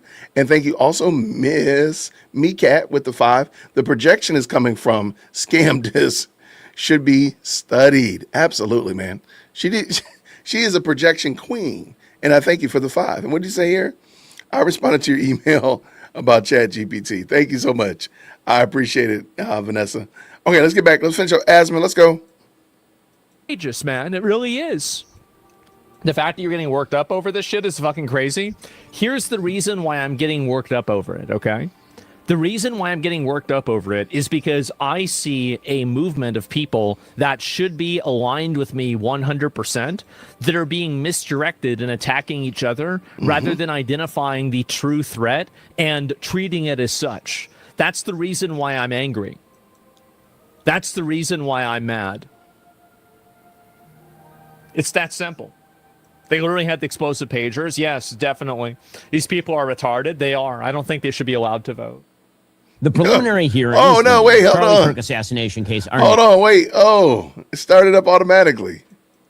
We got to save that one. We got to save y'all. Y'all have been wanting to talk about Ben. I thought this was an excellent video, and we will come to it in a second. But we must, there we go. We got to cleanse our palate from Asmongold. Love Asmon. Think he's a great content creator. But ladies and gentlemen, let's pronounce some more words. Let's go. Shout out to Lyle. Got the volume up, Amethyst. All right, here we go. Okay, Candace. I know I said I was done, but my parole officer said I either need to do community service, volunteering with people with underdeveloped brain stems, or go back to prison, so... The Matrix hates me. I will never win any more accolades. You're not going to win any accolades, because it's pronounced accolades, so nobody wins accolades, because that's not a thing. You certainly aren't going to win any accolades. Accolades. In Hollywood. He handed all these accolades in life. You are actually retarded. The Talmud made use of Christian blood obligatory. Obligatory. We're obligatory. Obligatory. Is no one going to stop her? No one going to call cut. Nobody. And we're going to say we're not going to be isolationist. Isolationist. I want to be an isolationist. I want to go back to solitary. Oh, lucky for Olivia Duhamel, the statute of limitations had already expired. There is no statute of limitations. There is a statute of limitations, though, of how long I can do this before I blow my f***ing brains out. Saying that like she had discovered the statute of limitations was not up. In fact, Candace, I love what you're doing for anti-Semitism, but you need to learn more words. I think we might. We might just do one more. We might just do one more. These need to be longer, Lyle. I'm just going to be honest with you. They really shouldn't be this long, this short. That should be the crime. Is the fact that they're that short. That should be the crime. Okay, Candace, you know the drill. Let's keep it. Okay, so let's pull this one in. I personally think this is the crime is that these are so short. Let's go. Shout out. We need to tell Lyle, or your boy might need to make a supercut. That might be what I need to do. Shout out. All right, let's go. Lyle, what do you got to say, brother? Okay, Candace, you know the drill. Let's keep it light and fun. Try not to mispronounce too many words. And you look really cute today. Did you just do something different with your hair? Mr. Trump, I will assassinate you. Oh my gosh. Wow. Love the new energy. This is you on medication, I presume? Get ready, Mr. Trump. Whoa. Every day you play this game, I will eliminate one of your family members. I will say you're getting more words correct, at least. Last warning, Trump. Barron will be executed for every Whoa. day. Now, this is more like the Candace Owens I know and love. I don't think we could air any of this for legal reasons. You play this scam, I will eliminate one of your family. You know, it is shocking that Charlie picked Erica over you. I don't understand it. And that is the fucking truth. I am going to just press pause for a second and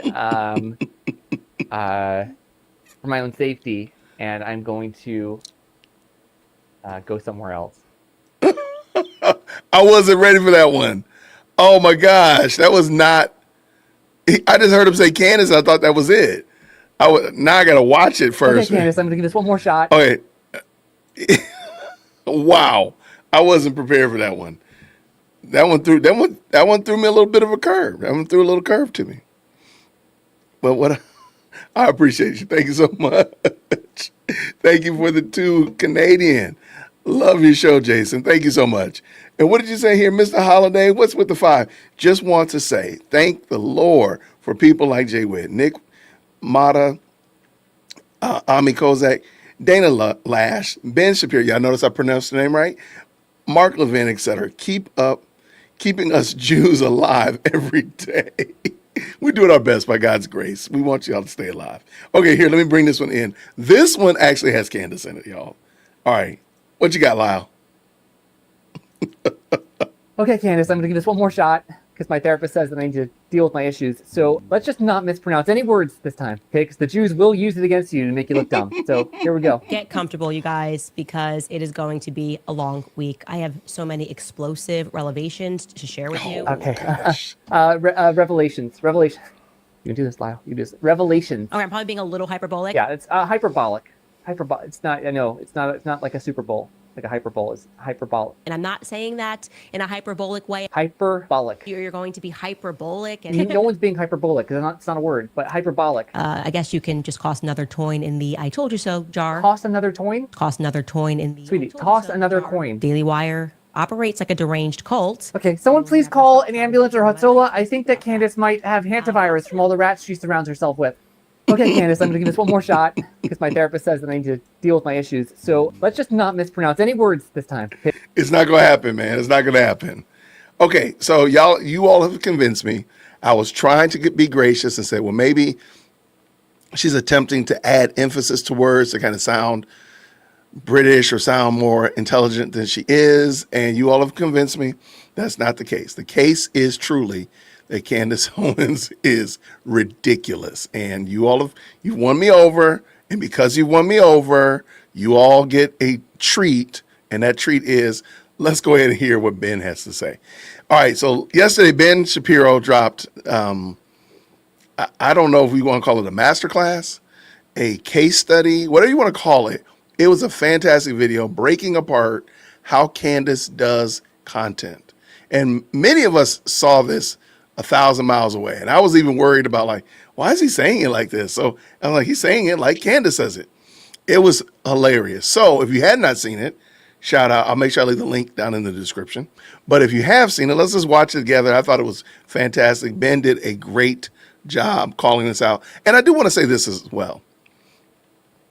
The Daily Wire is not bringing in as many views as Candace's show. Okay, that's probably true. That's probably true. The problem is we can change that. We can go and watch his channel, go and give him a little like, all that kind of good jazz like that. Make sure you support. If you like good content or counter Cantifa content, you should go and support it.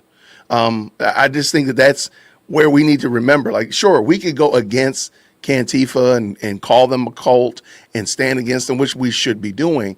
But on the same note, also go support content creators that you actually want to see grow and continue to be productive in the space, such like the Daily Wire and so on and so forth. So just want to put that out there. Let's go. I just thought this was great, Ben. Shout out. The preliminary hearings in the Charlie Kirk assassination case are now underway. All evidence clearly points to trans-loving gay man Tyler Robinson, the DNA, the texts, the confession, the rifle. But that's not actually the big story today. The big story is that for the last 10 months or so, Candace Owens and her fellow travelers have been claiming not only that Tyler Robinson is innocent, but that the people closest to Charlie, including his friends, his colleagues at Turning Point, and, of course, his widow, were either responsible for his murder or the cover-up of that murder. This is evil. It's disgusting, clearly. Today, we're going to go through and debunk Candace's twisted bullshit and examine the effects of that evil. And we'll talk about what it means for the broader public that such conspiratorial garbage has found significant purchase on the right.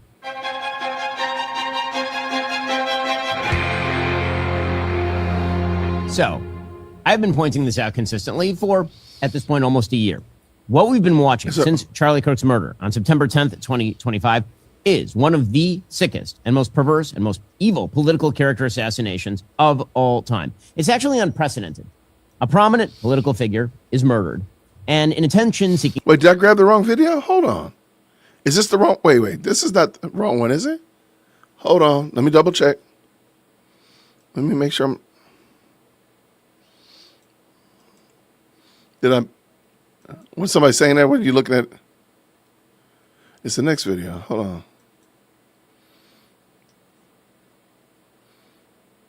I had them in the list, and I might have hit the wrong video.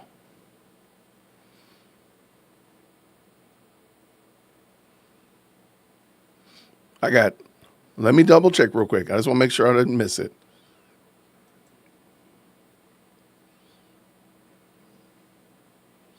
I don't see it. That's the right one. That's the one I had. Is that what it is? He's wearing the same outfit? Okay.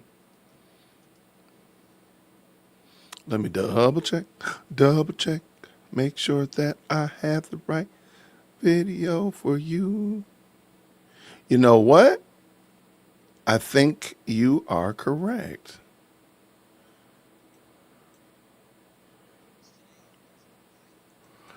You know what? You are correct. Thank you. Who was that told me I was wrong? Wrong video. Who said that? Who told me that? Next video. Shout out. There we go. Because I did have the wrong video. It does look like it looks like the one I was watching, but I apologize. You're correct. So now, ladies and gentlemen, with no further ado, if this is the right video, please say green hearts in the chat. Let's go.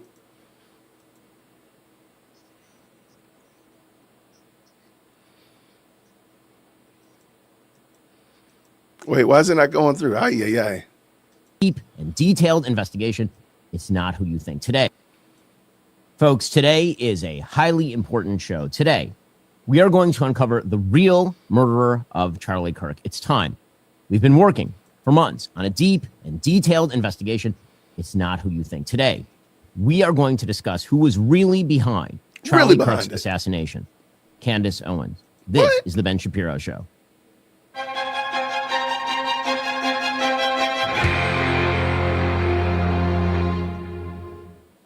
So we didn't want to talk about this. We didn't. But we've been digging. We have been investigating. We've been tugging on every thread, been tracing every single line of investigation to get to the bottom of what really happened, what really happened, what super really happened with Charlie Kirk's assassination on September 10th, crazy. 2025. The story actually begins before that.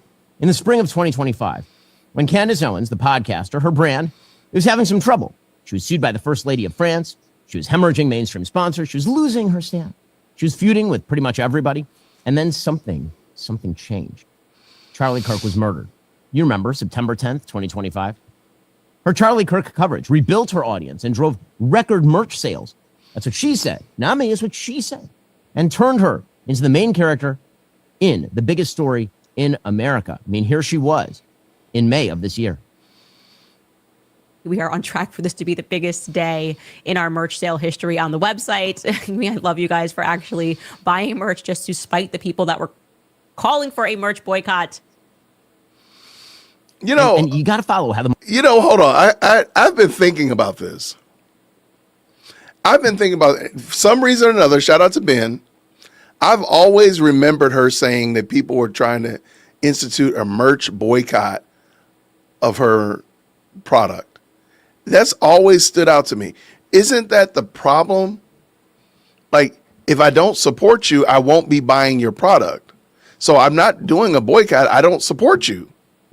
Like, the fact that her audience was that dumb to think, because she was lying. In my opinion, she was lying. Nobody was trying to push a merch boycott. That doesn't even make sense. Hey, let's boycott not buying Ben Shapiro's whatever. Like, we already don't support it. That's dumb. The fact that her audience fell for that is going to have to be studied by science. She made it up. I don't believe anybody was saying that. I don't think a soul. If you were saying that, then let me know. I'm sorry. I just did it. That makes no sense. Okay, I just been wanting to say that for the longest. Money is structured. You got to follow it. You got to follow just follow it. Okay. The revenue from this coverage doesn't flow to a human. It flows through a lattice of corporate entities like Candace Owens LLC and George Tom Incorporated. The kind of architecture you build when you want distance between yourself and the product. And the product, by Candace Owens' own on-air admission, had its single biggest sales day in company history because of the Charlie Kirk assassination. Charlie Kirk dies, and Candace gets richer, a lot richer. But at whose direction? That is the big question. I mean, Candace has a lot of foreign connections, like a lot. See, here's the thing. Charlie Kirk, at the end of his life, was going after radical Islam. That was his biggest cause just before he was murdered. You'll remember Charlie saying this. Islam is not compatible with Western civilization. Islam is at odds with all the freedoms that we enjoy. They do not believe in any separation between mosque and state. They do not believe in freedom of speech or freedom of expression. They do not believe in the freedom to criticize the government, the practices that we enjoy so great here in the United States of America. And here's the one thing that's the kicker. You have this axis, again, the red-green axis, this Marxism-Mohammedanism axis.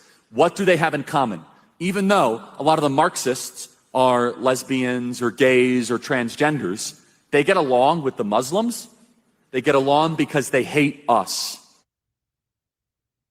This is Charlie Kirk's cause, right? But Candace had lots of new relationships with people in the Islamic world, maybe directing traffic, or we don't know.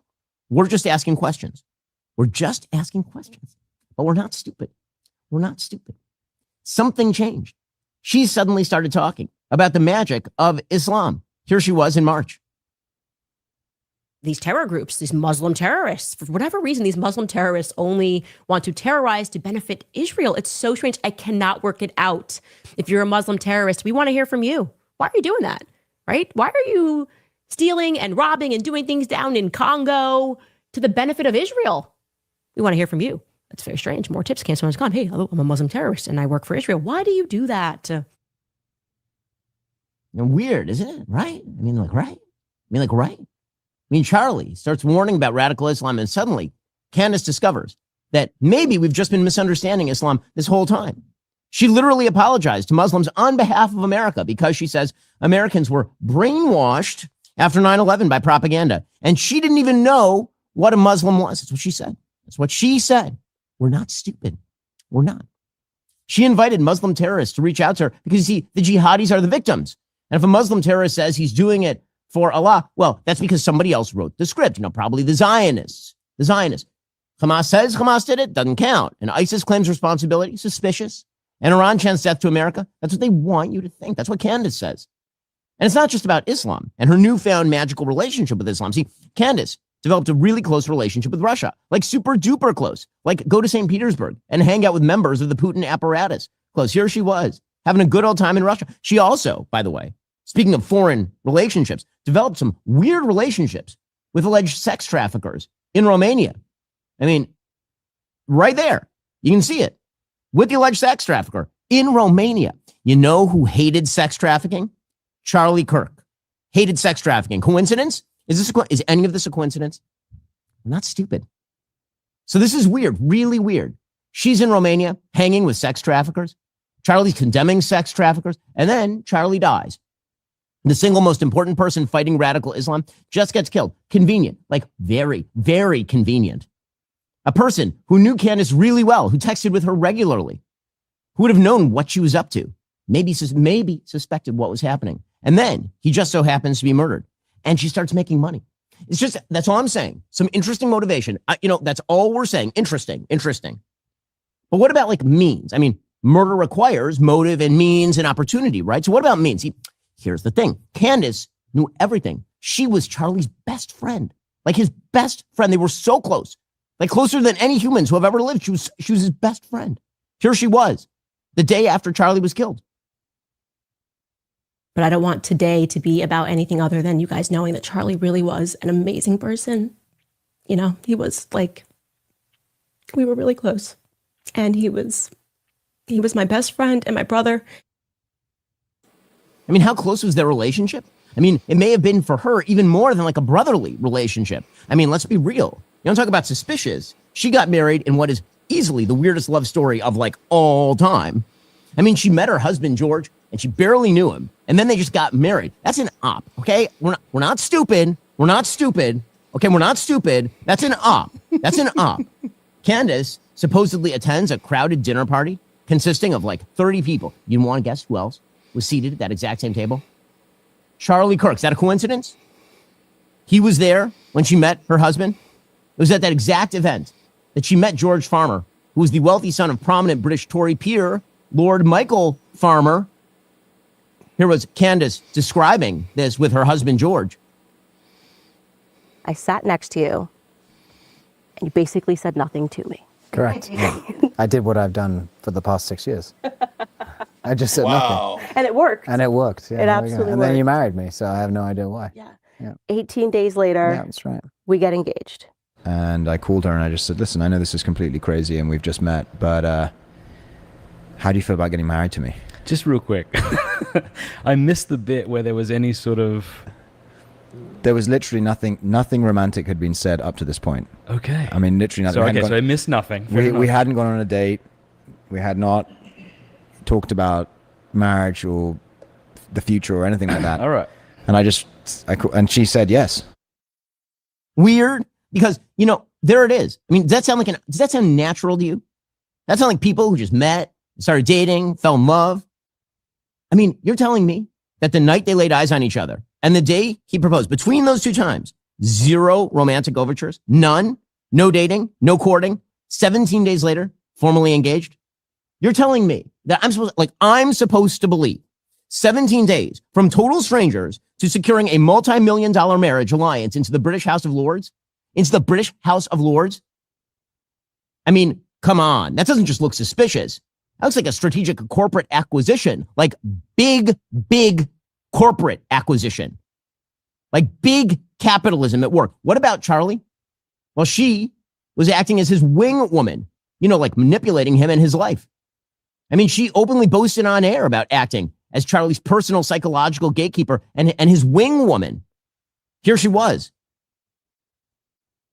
I'm going to miss Charlie going on dates and the girl they liked and me always being the wing woman and him asking.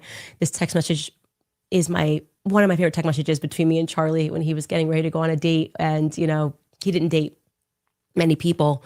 And he was just kind of in love with this girl. And he was asking me, should I wear this? And this is the text message. It's so sweet. he said, "Do I have to change this shirt?" And I wrote back, "Yes, and throw it away if you can." Charlie.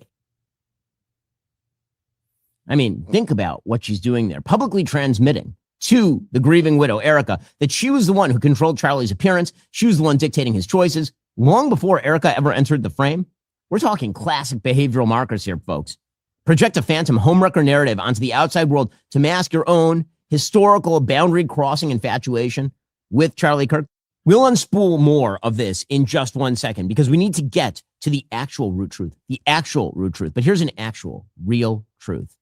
If you have phone coverage, you need the best phone coverage. And this is why I use Pure Talk. Some people ask me why I've stayed with Pure Talk for so long, and the answer is pretty simple. And something works. I don't spend a lot of time looking for something else. I've had a good experience. Their customer service is terrific. The value is great. So, I stick with them. There's some independent evidence that backs me up here. Consumer Reports surveyed wireless customers nationwide. Only one company received 5 out of 5 stars across every single category. That company, of course, was Pure Talk. Coverage, support, value, data, 5 stars across the board. They're also matching donations dollar for dollar until they reach $250,000 for America's Warrior Partnership. So get in on the action. Head on over to puretalk.com/Shapiro. Switch to the only wireless company awarded 5 stars in every single category by Consumer Reports. No contracts, no cancellation fees, just phenomenal US-based customer service on that 5G network that powers America. Again, that's puretalk.com/Shapiro, puretalk.com/Shapiro. There's something else. Candace, of course, says that Erica was somehow involved in the murder or the cover-up of the murder. But Candace also claims she literally set up Erica with Charlie. Here she was saying that the day after Charlie was killed. And of course, Charlie fell in love with Erica. That entire journey to me when I was reading through a text is so funny because it was exceptional. I was always leaning into Charlie's analytical mind and making fun of him. Like, oh, well, all we need to do is get a plan. You love Erica? Okay, what's the plan? What are we going to do? What's step 1? What's step 2? And the plan that I came up with instantly was all we have to do is convince her that her last name is terrible. Her last name, she's got to marry you because it's practical. Kirk is going to, Mrs. Erica Kirk sounds so much better than Miss Erica Francie. What is that last name? I mean, this is suspicious, right? I mean, so suspicious. I mean, look at those mannerisms, by the way. Like, so suspicious. So suspicious. What are we, dumb? Are we stupid? Use some common sense. Candace says that Erica is now some sort of agent of evil. But Candace helped Erica marry him. So if she was so evil, why would you do something like that? It doesn't sound suspicious, like, at all. Like setting somebody up or anything like that. See, here's the thing. Candace knew Charlie's world from the inside. She knew the personnel, the protocols, the security company. She has said on the record that her security team worked with the very men she now accuses. And she can't think of anyone in private security she doesn't get along with. You don't have to think about that. Just think about it. Just use your brain. She knew exactly which seams of the story to pull out because she knew all the people involved. I mean, here she was admitting it. Just admitting it right out. Like it's no big deal. I confirmed this with security inside of Turning Point. There somehow happened to be a leak. And so they can't dispute this. I mean, she's involved with all of this information and with all the people involved, and she knows all of them. And where was Candace when all of this was going down? We have no idea. None. Where was Candace in the days before September 10th? She admits on air to memory gaps. She says she genuinely forgot an entire trip to Maine. Just blacked out. Do we believe that? That she just forgets things like that? I mean, here she was explaining just a couple of weeks ago that she just blacked out. Just blacked out. What else has she blacked out? What else has she forgotten? I had a baby, and I think I blacked out after Charlie's assassination and didn't remember that I went up to Maine too. I went up to Maine with my husband in July. Okay. My son was born on May 1st. We were off air. And then the first thing I did was I went with my newborn, Roman, and my husband up to Maine to do Tucker's show. And I did an interview, and I genuinely forgot about this. Like, I genuinely forgot about this. So, I mean, just gaps in the memory? Weird. So, where was Candace in this time? I mean, Candace had 2 pre-recorded episodes about Brigitte Macron's alleged testicles, September 8th and 9th, but nothing on her feed, September 10th, the day in question. So we just have like a mysterious missing period. Where was she? Was she wearing maroon that day? We don't know. We don't have any pictures of her on those days. None. Now, as we know, because Candace investigated it, there were a lot of decoys, Fed decoys, or Israeli decoys, or some decoys wearing maroon. at Utah Valley University the day Charlie was shot. I mean, here was Candace explaining. When I looked at the footage of Charlie what happened on September 10th, it struck me as highly unusual that there were so many men wearing maroon shirts. Like, it's not exactly a color that men wear all the time. And there were a lot of men, all of whom were alone, I might add, who went to just hear Charlie Kirk speak alone, and they were wearing maroon shirts. And I just said to myself, this feels like organization to me. One of the things that really stands out, y'all know how I feel about the maroon shirt argument, right? My alma mater, our color is maroon and white. So I I've done the videos on it, all that kind of jazz. I have tons of maroon hoodies, sweatshirts, and t-shirts. I have a lot of them. I love that color. So, but the fact that she just takes the fact that she doesn't understand it and makes that the litmus test for it not making sense. I've gone, for example, you all know I live down the street around the corner from the University of Georgia. Go Dogs. Well, if you go to Athens and let's just say you just plopped in, you didn't know anything, you went around Athens, you would be very concerned about all these Bulldogs. Like, what is up with these Bulldogs? If I just dropped you in the middle of Athens, you would be like, okay, this is weird that they have so many Bulldogs. Like, what's the deal with these Bulldogs? They're British Bulldogs of all things, right? So, but of course we know that that's their mascot, Go Dogs. But my point is, just because you didn't understand that, just because you didn't know that before time, didn't make it something weird. It just means you just don't know anything. And this is where I think Candace, and I'm glad I stopped right there on this face like this. This is where the problem is. She doesn't know something and she impugns the thing as being good or bad, right or wrong, based upon whether or not she understands it. That's dumb. That's dumb. That's just the dumbest thing in the world. Well, I don't know. I don't understand. Why has everybody got these Bulldogs? It must be something up. Oh, it must be. No, maybe, just maybe. And that's why in my earlier presentation, I said, Candace has got to be humbled. She needs to be humble and say, well, maybe I don't understand. Maybe I need to ask some more questions. Maybe I see it as weird, but maybe there's something else to it. Let me find out some more. Let me ask some more questions. She doesn't do that. And therein is the problem. She doesn't understand a whole lot, but she just, even when she doesn't understand it, she assesses a value to something she doesn't understand. And that's just weird work to me, man. That's some weird work that, okay, I don't understand this. Why? Again, I just think it's hilarious that she impugns maroon. Well, if you go to homecoming this year, there's going to be a whole bunch of maroon and white over there at 830 Westview Drive every year. I mean, it's a thing. Like, what are we talking about? And there'll be a whole bunch of single men walking around wearing maroon. What are we doing? What's going on? And none of them are going to be at the football game. They'll all be at the tailgate. Let's go. I mean, but what was she wearing that day? Do we know? Do we know? Was she wearing maroon? I don't know. Like a student from Texas A&M. Hell, would she even have been admitted to Texas A&M? And also maroon, Candace, really? You expect us to just believe they had nothing to do with maroon?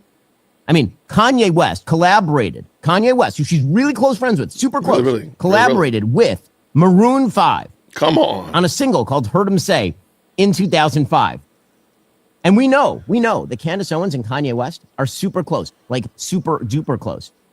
I mean, like really close. I mean, look, there's Charlie in the background of this photo. I mean, it blows your mind. Like, look at this. Kanye West with Adam Levine from Maroon 5, Kanye West with Candace Owens, and Charlie Kirk just standing there like a third man, forgotten man in the background. There are no coincidences. How stupid do they think we are? You think we're stupid? So you got to follow the dots. Kanye West has a song with Adam Levine of Maroon 5. Adam Levine, by the way, is a Frankist. I'll bet you didn't know that. Adam Levine comes from a long line of Frankists. And Kanye West just doing songs with him, and Candace being all close with Kanye. And then a bunch of Fed decoys show up at UVU wearing maroon like a Frankist Satanist would. They'll take moves like Jagger to avoid the obvious here. It gets even worse. It gets even worse. For example, look at the wardrobe. Look at the visual staging here. During the height of the summer 2025 broadcast cycle, Candace systematically reconfigured her entire on-air presence to feature deep maroon color blocks. That's the exact aesthetic marker she anchored to her theoretical look-alike phantoms. I mean, look at this. What color is she wearing there? That's right. That's maroon. That's maroon. I mean, look at... Coincidence? Maroon. Coincidence? How about maroon? Maroon. I mean, maybe a little edging on crimson there, but mostly maroon. Criminologists refer to this as rhetorical nesting. That's where the guilty party literally dresses themselves in the fabric of their own conspiracy to normalize that imagery in the minds of the masses. And guys, it gets even worse. I mean, this is nuts. How stupid do they think we are? Do they think we're stupid? They think we're stupid. How dumb do they think we are? See, here's the thing. We know that Candace is technically proficient with microphones. And we suspect that Charlie Kirk wasn't somehow killed by some sort of bullet that magically disappeared. You know, like the coroner's report or the autopsy says. So maybe it was the exploding microphone. But you know who might know how microphones could be rigged that way? Maybe, just maybe, a longtime podcast host who runs her own show. Has Candace ever answered a single question about this? Any? These are questions that require answers. And about her travel, like let's look at September 8th, 2 days before the assassination. Private aircraft depart Nashville that morning. That's the city that she is from. Was she on any of those? We don't have any idea. We don't have any idea. Any one of those flights could have made a brief stop in Tucson. That's 50 miles from Fort Huachuca. We would never know. Tucson is a tactical staging ground. It's the exact location where the corporate aircraft sit before they transition into that black box that is Fort Huachuca. Could that have been a discreet pickup window to bring some sort of unidentified passenger along for some sort of meeting? There are 14 private unscheduled departures leaving Candace's immediate residential perimeter. The mathematical probability matrix dictates a staggering 14.2% chance that her corporate architecture had a body on board. And then what about a cover? But this would require a cover-up, like a big cover-up, right? I mean, like, that's what everyone says when you theorize this. Who would cover it up? Like, who would help cover it up? Here's the thing. We know that Candace is skilled in the art of the cover-up. For example, public accusations and document trails have emerged directly naming her husband, George Farmer, in a high-stakes hit-and-run cover-up in August of 2023 involving a victim named Tracy Robinson. Wait, Robinson. Does that name sound familiar? I've heard that before. George Farmer hit somebody in his car, maybe named Robinson. How many Robinsons even are there in the world? How many Robinsons, like Tyler Robinson, have Candace and her husband had contact with? Statistically, something like 1 in every 600 Americans is named Robinson. But you're telling me, you're trying to tell me that Candace and George are involved in 2 separate scandals with people named Robinson? That's like the odds of a lightning strike twice while you're standing on top of a volcano. Let's use some common sense here, people. You can't make this stuff up. You can't make it up. The documented profile in that case alleges that George Farmer wrecked his truck while operating at a staggering 3 times the legal limit, meaning roughly 13 drinks over 4 hours to hit that number, all while unlawfully brandishing a firearm. But what happened to that alleged DUI? You didn't hear about that, right? What happened to it? Poof, it went missing. Poof, poof, poof. And then she just lied about it for years. And we also know, because she constantly talks about it, that she has tons of high-level insider government connections. You want to talk about cover-up? Cover-up? She's got the connections. She got the connections. She got them. Here that is, which came in November, my old tweet saying that I had a source inside of the French government because I did. A high government source actually reached out and made me aware. And this is stunning, actually, that we missed this common sense. I should have figured this out all by myself. So she had the sources, she had the cover-up capacity. So you're talking motive, money, fame, foreign connections, antipathy to things that Charlie was fighting for, and the means, closeness to Charlie's team and friends in the highest places, and the opportunity. I mean, where was she that week? Who was she talking to? And let's be real. I've never seen anything more suspicious than Candace's behavior after Charlie was killed. Manic and panicked and weird, bizarre. Bizarre. Criminologists will tell you, it's been proven. Everyone knows this. The guilty party inserts themselves into the investigation. And Candace appointed herself lead investigator on this murder, who attacks every single witness who could clarify the record, who, when asked what evidence would change her mind, has never once answered the question. Now, she keeps telling her audience, citing clinical criteria, that you can see deception on camera. You know, like harsh widening of the eyes, or like a fixed blank stare, a personality that reconfigures for every room. Man, if you watch her show with the sound off, by the very diagnostic rubric she uses to indict Erica Kirk's grief, man, she fails. I mean, the lady laughs while describing a murder investigation. She sells mugs in the same breath as wound packing details. What kind of human does that? What kind of human? I mean, look at this. Look at this face. Look at this face. You don't get to ask those questions.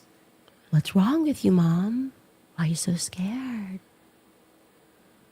I mean, look at those eyes. Look, the dead eyes. The doll's eyes. Does this look like a grieving best friend? Does she look like a grief-stricken young mother? I mean, look at the kind of earrings she wears. Does a grieving friend wear those kinds of earrings? Those big bangles? Would you wear those kind of earrings if you were grieving your best friend? In a second, we will get to Candace Owens. Why was she so obsessed with Charlie Kirk? What was up with that obsession? But speaking of obsession, I'm obsessed with balance of nature. Balance of nature, we're grieving. Your best. Are those bangles? Those aren't bangle earrings, are they, ladies? Or those who are fashion forward? Because I don't know. Those aren't bangle earrings, are they? Those are Babels? Yo, wow. Are those bangle earrings? Those are baubles?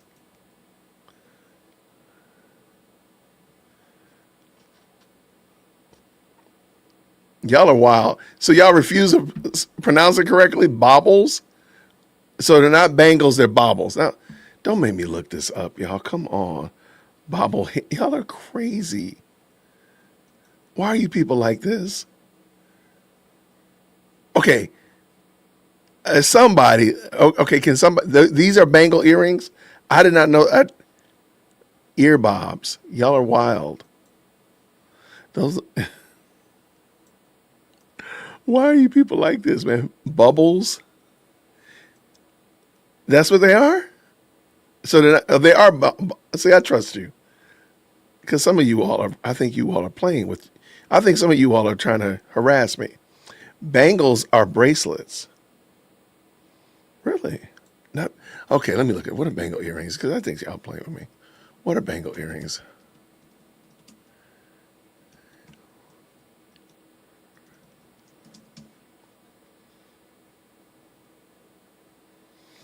Okay, see, that's what I was thinking. Well, they got hoop earrings. Bangle earrings. You know, I'm gonna go to Amazon. That's what I thought they. Oh no, they got a lot of them. Never mind. They got a lot of options over here. Okay, I guess maybe those are bangle earrings. It's clearly it must be like the little clasp that goes around your ear, and it can be big or it can be small. Okay, I got you. Y'all know I'm not a fashion forward kind of guy, so. All right. Okay, let's get back to this. Shout out to Ben Shapiro. Y'all over here harassing this. Let's go. Best friend. In a second, we'll get to Candace Owens. Why was she so obsessed with Charlie Kirk? What was up with that obsession? But speaking of obsession, I'm obsessed with balance of nature. Balance of nature products excellent. I mean, look at this. Here you have the whole produce fruits. Here you have the whole produce veggies. And over here, you have the balance of nature fiber and spice packet. Okay, this sort of stuff is what gets me through every single day. Because if you think that I'm downing like dozens of fruits and veggies and the fiber and spice naturally, like without any of this every day, like in its whole form, not going to happen. But I do get it naturally via balance of nature because they have a whole health system. It is made from real fruits and veggies and spices and fiber, 47 ingredients from whole food sources. It helps me stay consistent on the fruits and the veggies, even on the days when my diet isn't perfect, which is most days. Go to balanceofnature.com today. Subscribe to the whole health system or any of their subscriptions. Get an additional 10% off with promo code Shapiro. Again, it is very difficult to eat healthy. I mean, I know when you're a kid, your parents are like, just eat your vegetables. Just eat your fruit. It's not enough. It's not enough because you know how much fruits and veggies you have to eat to stay healthy? Well, you can get all of it with balanceofnature.com. The easy way, go to balanceofnature.com, promo code Shapiro. So here's the thing. This is all part of the plan. Candace's plan. Her investigation isn't just an investigation. It's something more. It's an obsession. Like, you know, that movie Obsession that you can find on Amazon right now, like Obsession. She's become so hyper-fixated on Charlie. She's now attempting to absorb his corporate network to completely replace him. She's spent the last 9-10 months teaching millions of people that nothing is a coincidence. And you know what? She's right, because this isn't a coincidence. None of it. I'm just asking questions, okay? These are just questions. Now, I'm not saying I know everything. I'm not saying that. I'm just asking. These are questions, okay? Why can't I ask questions? Why shouldn't I ask questions? Am I just supposed to believe what I see? Am I just supposed to look at the evidence? I'm just asking, okay? And questions, we should all be skeptical. What? Are you like somebody who just believes what you hear? I mean, like, why won't she release her own travel records? What is she hiding? Listen, guys, you can feel it. You don't need to know what happened to know what happened. Somehow. Why else is she so obsessed? Why the granular, why like 100 episodes on this? And there's something else too. You know, like, I don't like to get personal about this sort of stuff. I don't. But this disturbed me a lot. And so I really feel that I have to talk about it. So last night, the angel Michael visited me in a dream. He was carrying a fiery sword. And on one shoulder, he was carrying a boombox. And then the angel turned on the boombox. And the sound of a Charlie Kirk speech came out. And then, this was the part that really got me. Beyonce showed up randomly. But was it even random? Because then she started singing the 1998 Destiny's Child hit, No, No, No. I woke up with a cold sweat. Just terrified by the power of my vision.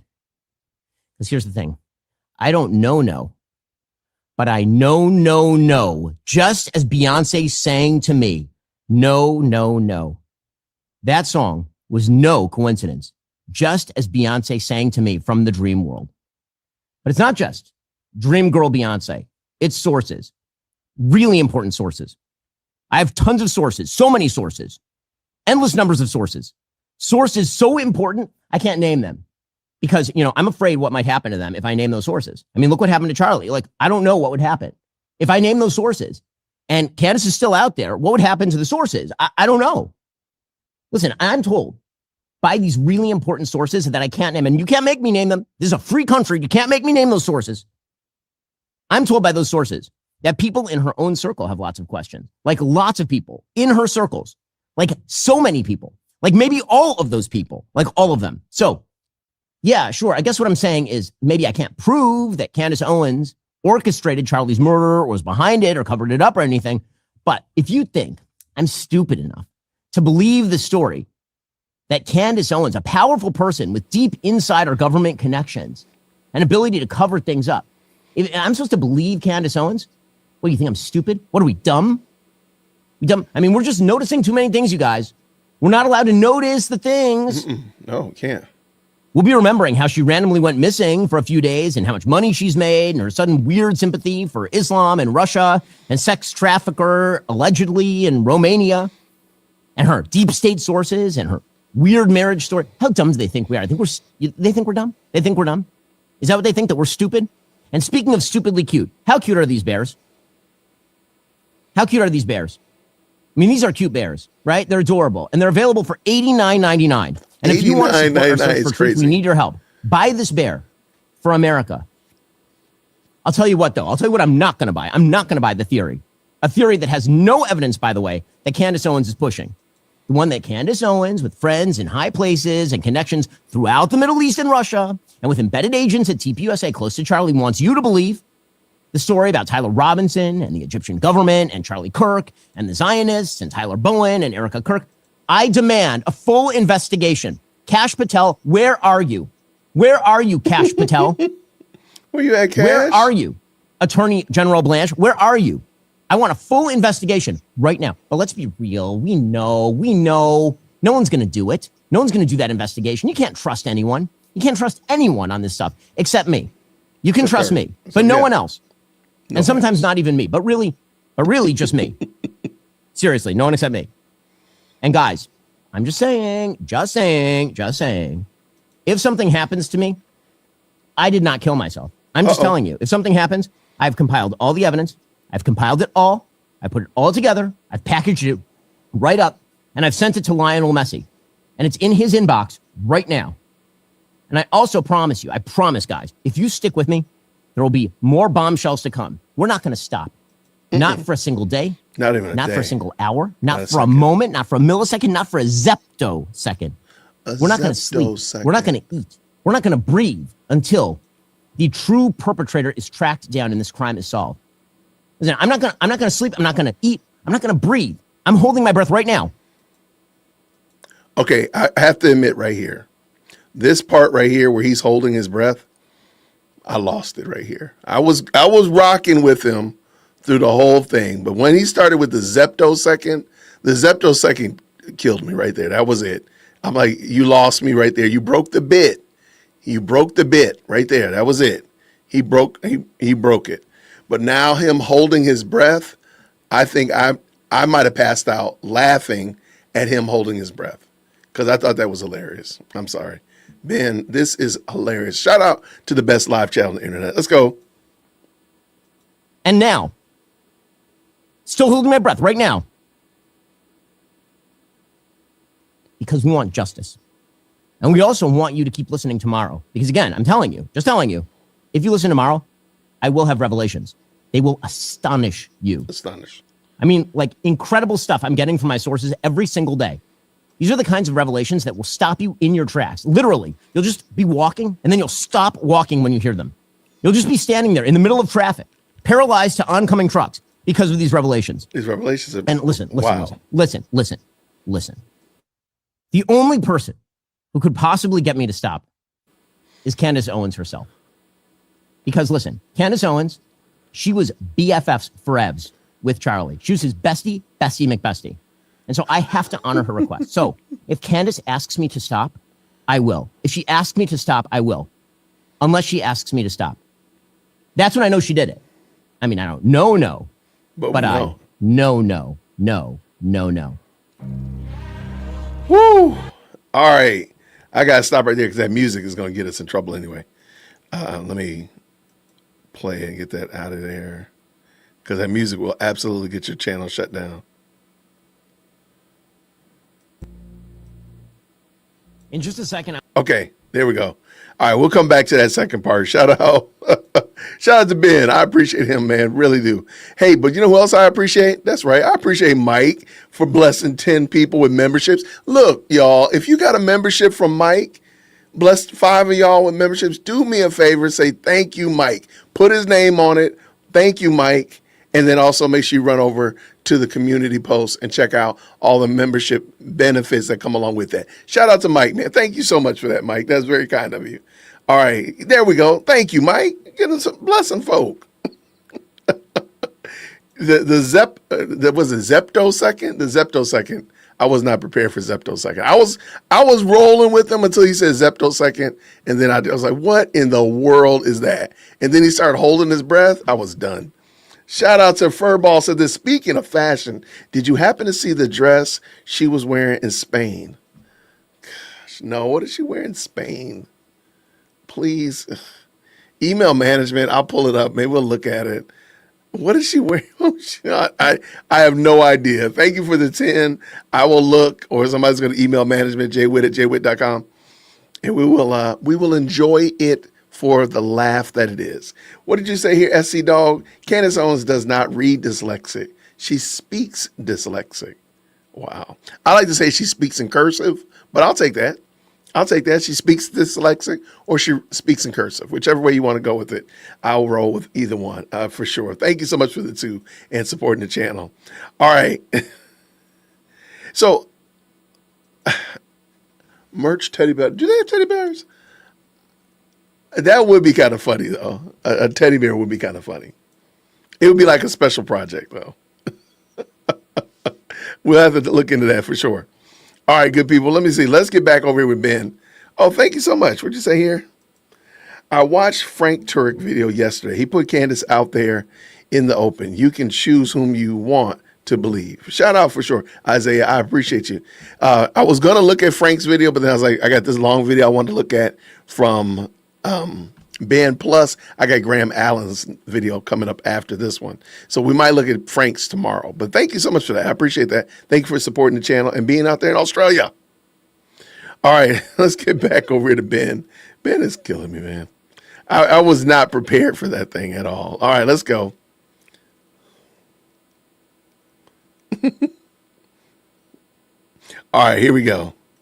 I'm going to explain to you what we just did here. Like why that stuff all sounded the way that it did. What Candace does every day, in other words. We're just going to break it. It really was. But speaking of breaking down things, well, you want to talk about things that you actually need. Not, like the trash that Candace is spewing, but things you actually need. Sleep, very high on that list. Okay? Right now, I am preparing for a lot of bad nights sleeping, which means that when I am sleeping, I need it to be good. I need it to be solid. I need to not worry about tossing and turning on an uncomfortable mattress. We're about to have a baby, and that means sleep is about to go to zero. So my sleep is just that much more valuable. Thank goodness I have a Helix sleep mattress. Helix offers over 20 mattress models. Take a quick quiz, get matched to the right one for how you actually sleep. Your position, your temperature, your firmness preference, all of it. Free shipping, a 120-night sleep trial, and the Happy with Helix guarantee make it completely risk-free. It's the most awarded mattress brand out there, tested and reviewed by Forbes and Wired. This is prime time for the sale and for your sleep. Don't let either one pass you by. Head on over to helixsleep.com/Ben. Get 20% off site-wide, 25% off Luxe mattresses, 30% off Elite mattresses. That's helixsleep.com/Ben for 20% off site-wide, 25% off those Luxe mattresses, and 30% off Elite mattresses. Okay, so the thing that we just did right there, that's the entire business model of the Candace Owens Show every single day. That's the product. So you may recall a while back. Real quick, I want to point out something. Just in case people were wondering, Ben Shapiro has put together a program and put together a show that advertisers want to advertise on. So he does the ad read. So people wonder, like, why don't I skip the commercials when I know he's reading the ads and stuff like that? Look, I'm sitting there using Ben's content to have fun and add commentary to it. And I think the right thing to do, my perspective is the right thing to do is to let him at least run his ad. He's worked hard to get these sponsors. He's worked hard to do that. So that's why I run the ads. That's why I don't cut the ads out anymore. So that's it. So just want to be fair to Ben and other content creators. Look, there's content creators I don't even like, and I still will let them run. If I'm commenting on their content, I'm gonna let the ad run. Now I can cut out the YouTube ads, sometimes, but those ads, if they're doing the ad read, I gotta give them respect. So that's why I do this. Just in case anybody was wondering why I never stop it or try to zip through it, or I used to do that, but now I'm like, you know what? They worked hard for this, and one day maybe I'll work hard enough, and maybe Adidas will sponsor me, maybe Stanley will sponsor me because I want a dark blue cup. Anyway, so that's it. All right, let's get this dance going. Back to Ben. He's explaining how he did that and why he did it like that. Let's go. View what we call the QED framework: fake questions, fake evidence, fake defenses. And this is what conspiracy theories rest on. Everything that I just said about Candace, she has done to Brian Harpole, to Kirk, to TPUSA, to me, to the truth, piece by piece. So just going to break down again the sort of tactics you see being used here, because again, actually, it needs to stop. Truly, it needs to stop. Okay, so first, fake questions. So start with the kind of tactic I just used. Why won't you release her travel records? Okay, that question presupposes there's something in the travel records. As you can tell, it flips the burden of proof. In an actual court, in actual journalism, in a freshman high school logic class, the person making the claim carries the burden of proof. Just asking questions lets you make an accusation while pretending that you're actually, being an honest truth seeker. And this is the load-bearing wall of 9-10 months of her Charlie Kirk coverage. Why didn't anyone call 911? Who are all the guys in maroon shirts? Why is there no footage? Lots of just asking questions, each one smuggling in the premise. There's a cover-up, the footage exists, and it's being hidden. Grief is choreography. Right? She ran it on me the other day. What does Ben Shapiro know? That was her actual episode title. So here's the things that I know. Precisely what the evidence says. That's all the things that I know. Because again, I am not a con artist. Now, one of the best things about just asking questions is that you get to focus on motives. You get to suggest that motive itself is theoretically evidence. So what you do is you say things like, who benefited? Candace's merch sales. And it sounds damning because it's actually true. She made a lot of money off this stuff. But is Candace Owens somehow implicated because of the fact she made a lot of money? Of course not. By that logic, funeral homes are serial killers and firefighters commit arson. Motive tells you maybe where to look for evidence, but it's not evidence itself. So when Candace points at raises given to Charlie's security team, or at Erica running Turning Point, or at anyone whose life continued after September 10th in any way, that is the same empty nonsense. Life went on for you, therefore you wanted him dead. Okay, on to E, fake evidence in QED, fake evidence. So Candace has literally tried to present dreams as a data point on her show. Not just her dreams, viewers' dreams, read aloud as corroboration. I want you to sit with the fact for a second that I did not have to invent the dumbest piece of evidence. It was always in the record. It was already in the record. She did it. Then there's the secret source, right? She does this all the time.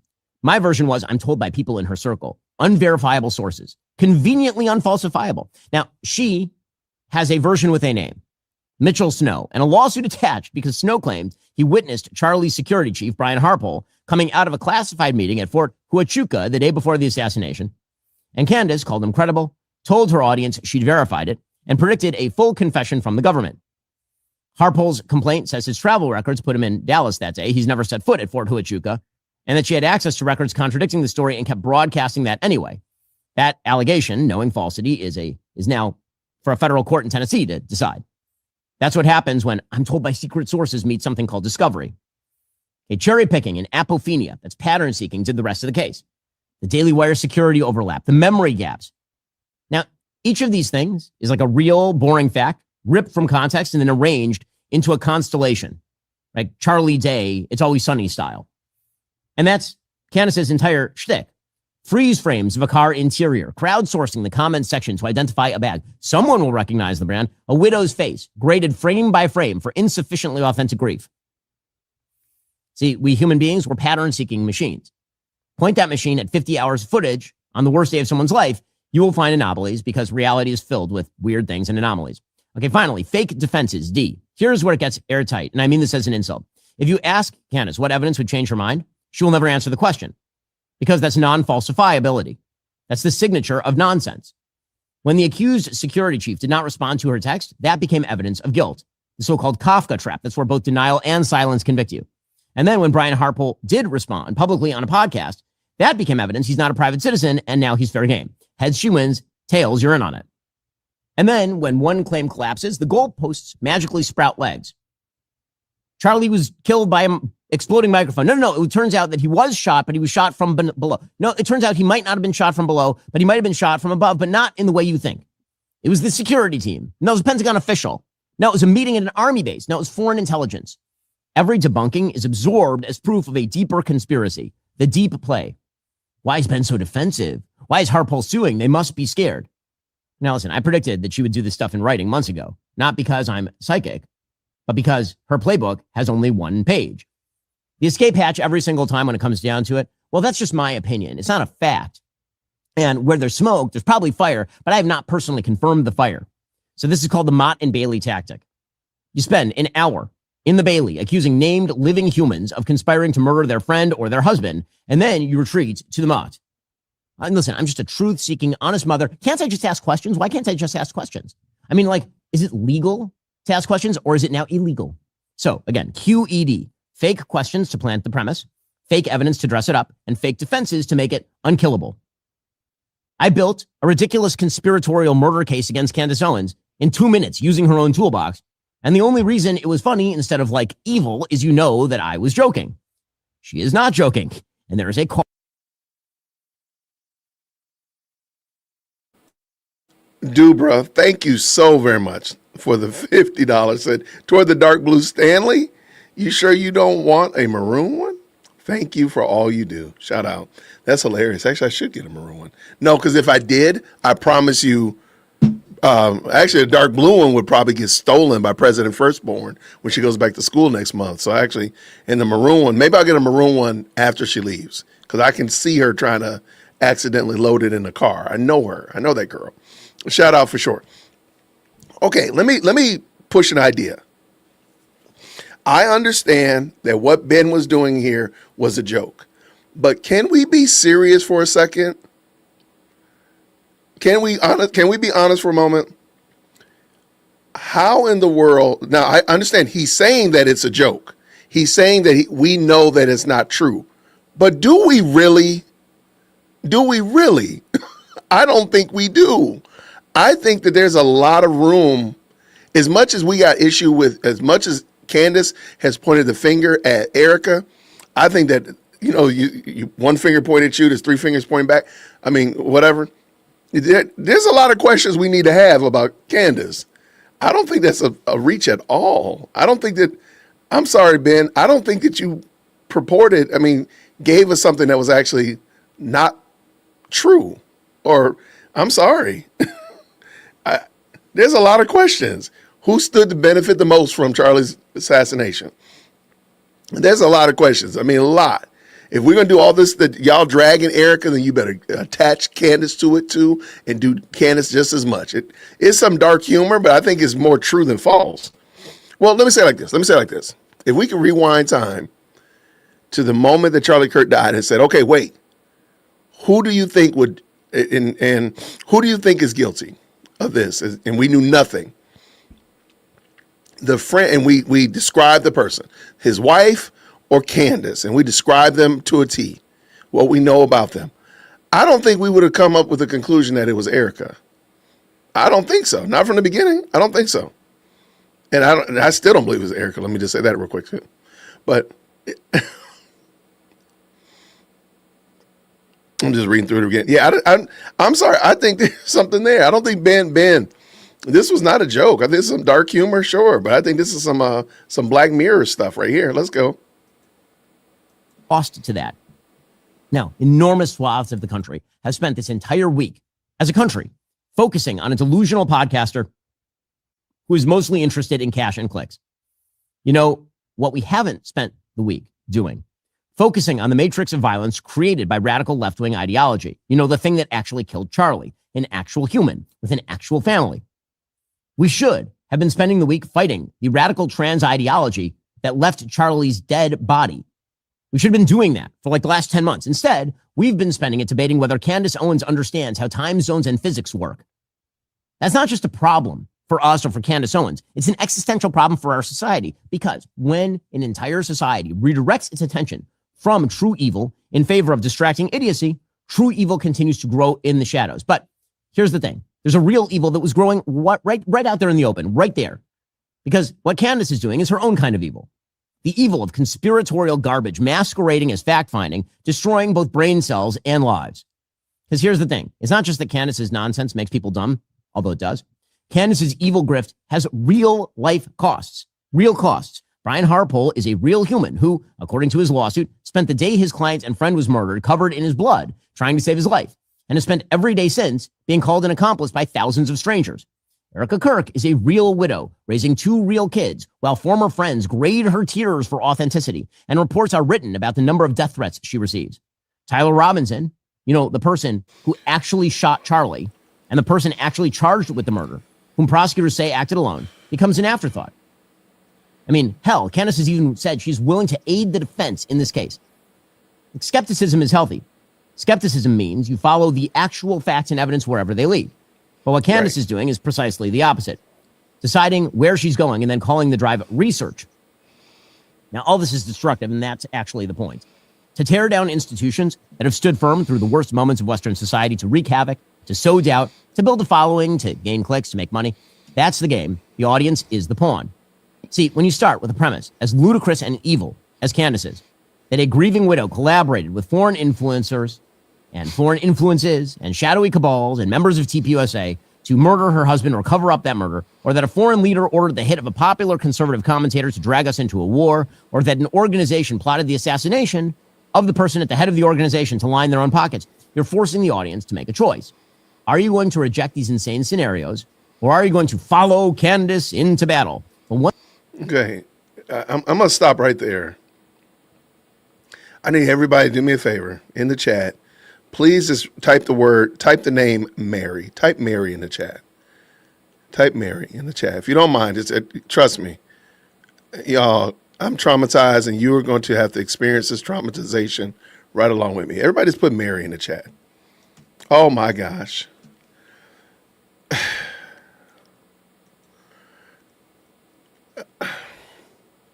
Somebody told this grown backside woman that I don't believe that Candace has friends. I really, truly don't believe that Candace has friends. Oh, you know what? This is interesting. And let me pull it in.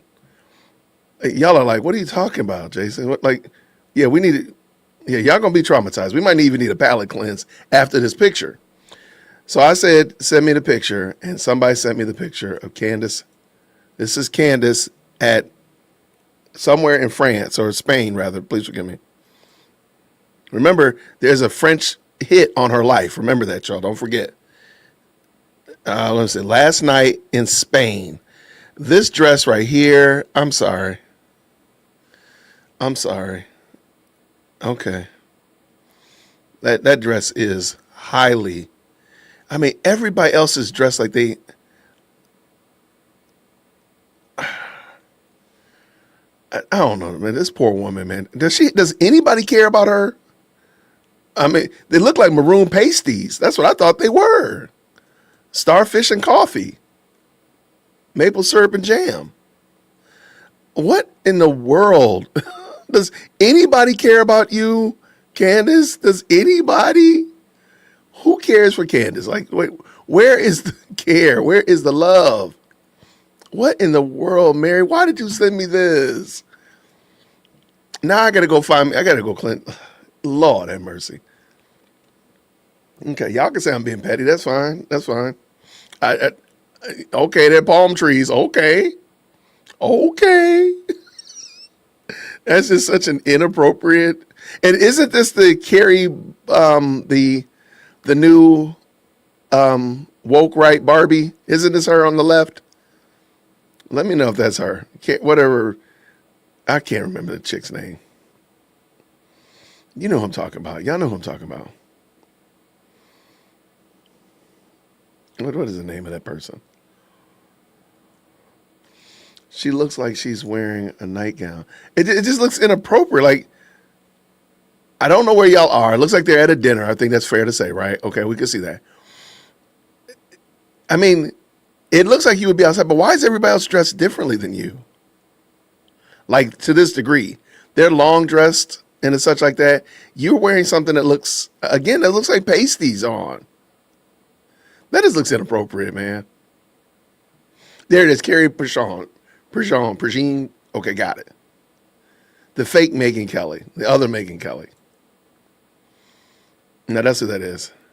Oh, that's not Perjean? That's not her? That's not her? Yeah, I got it. I'm going to have to bring Ben back in here. Ben, help us out, Ben. All right, we got to bring Ben Shapiro back. Shout out to Ben Shapiro. All right, we got to hear some logic up in here. But once the ladder is chosen, you have now opened yourself up to going down the deepest, darkest rabbit holes imaginable. You have let the conspiratorial demons in. You have joined a cult.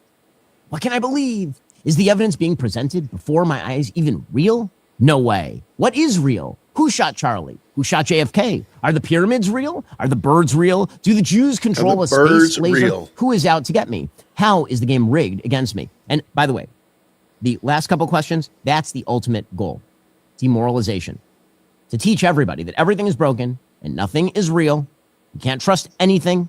You can't trust institutions. You can't trust values. You can't trust morality. You can't trust the scientific process. You can't trust anything. Nothing. There's only one person you can trust. The conspiracy grifter behind the microphone. Okay, that brings us to what actually happened yesterday in the preliminary hearing for Tyler Robinson, the alleged murderer of Charlie Kirk.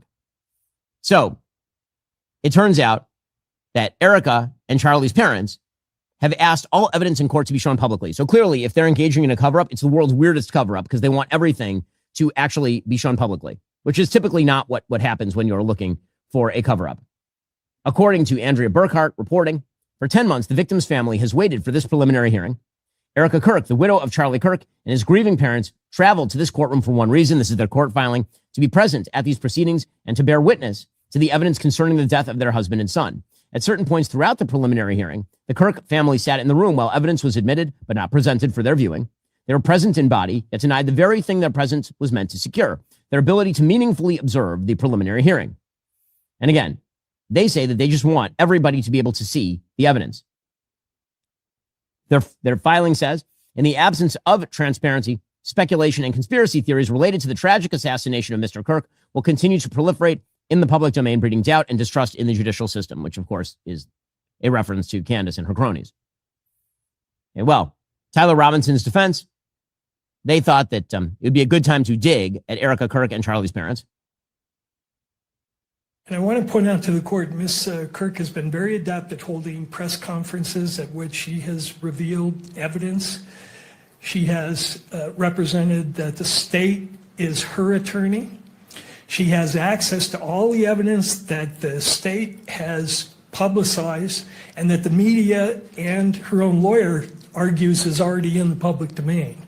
So they're perfectly free to go outside this courtroom under the court's protective order. They're free to go out and hold press conferences and announce to the world outside the courtroom what they think the evidence is. They have the availability of that evidence. But the court's role, I think, at some point is to exercise some control, move the case forward, and especially when we have witness availability problems. I thought that was really low So budget. again, I thought that was really low value to do that. But that's another reason why, in my opinion, they're trying to force the state to take the death penalty off the table. So they're going to demoralize the family every time and drag this out as long as they can to force them to be like, please just give them whatever. Give them a jaywalking ticket so we can at least get some kind of rest, some kind of reprieve, some kind of justice for Charlie. And that's what I think. Because that was low budget what he did. That was like school on Sunday, man. There's no class at all. Let's go. Oh, but we do have this.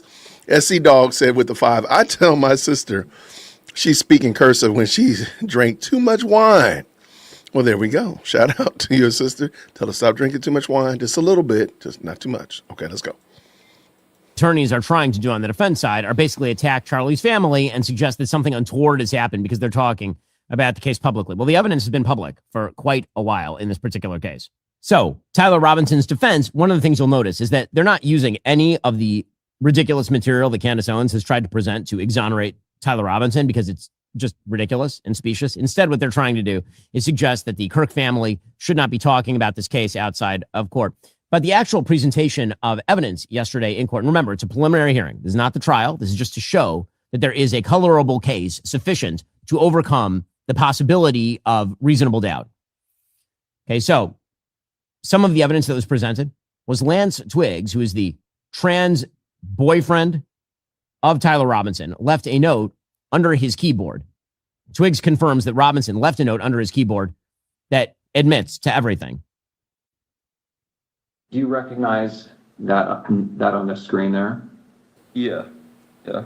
What do you recognize it as? That was the note under his keyboard that he was referring to in the first text of that chain. Okay. So where did you find this? On his desk underneath his computer keyboard. The note, by the way, read, quote, "I had the opportunity to take out Charlie Kirk, and I'm going to take it."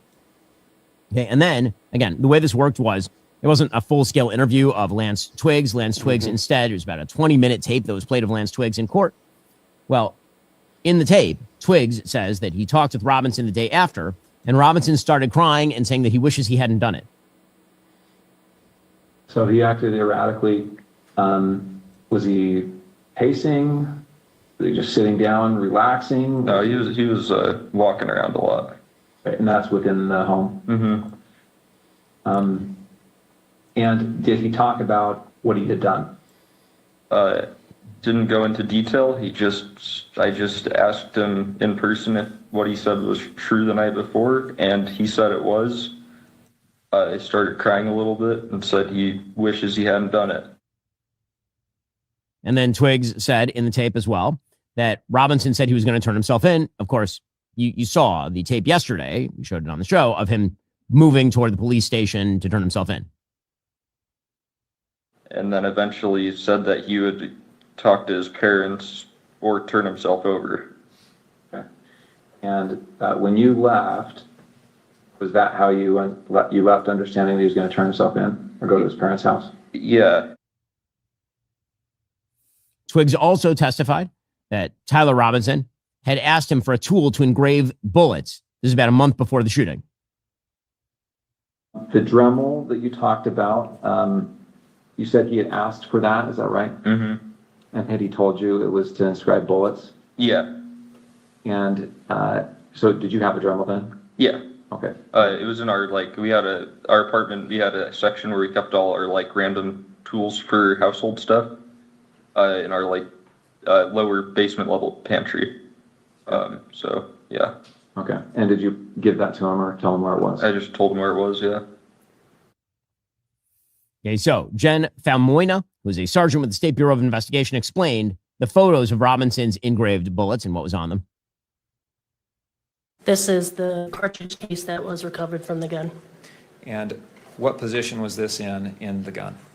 This was this is what was in the chamber. Okay.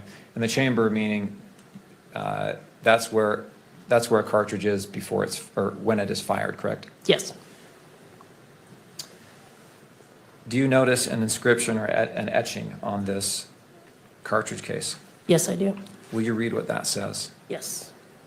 Notices bulge. And if we can go down to page 2 of the exhibit, will you read what this says? OWO, what's And to page 3. this?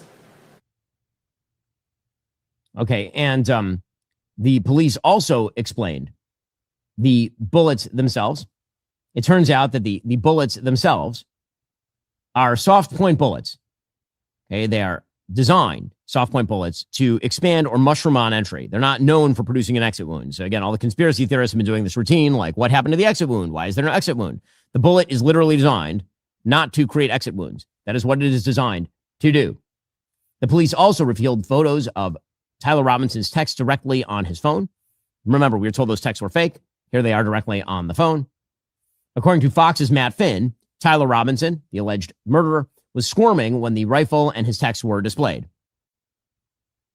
When they got to the point discussing the rifle that was used, Tyler Robinson was squirming, apparently uncomfortable, swinging in his chair, scratching his nose. He looked uncomfortable with the texts that were being discussed.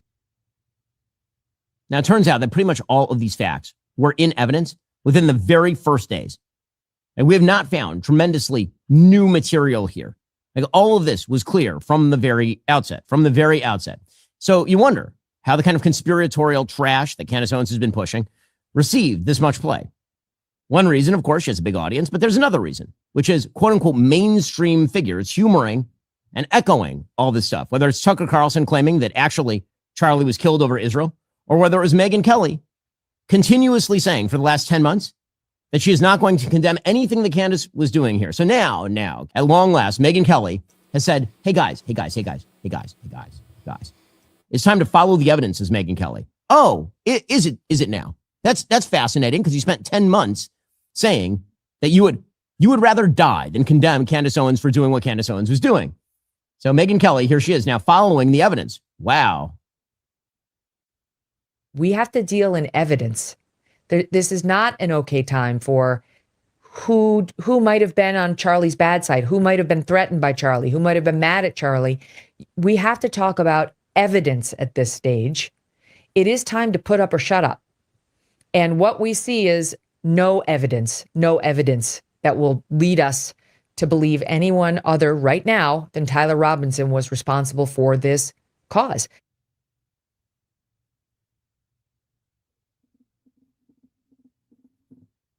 You know when would be a good time for her to say that?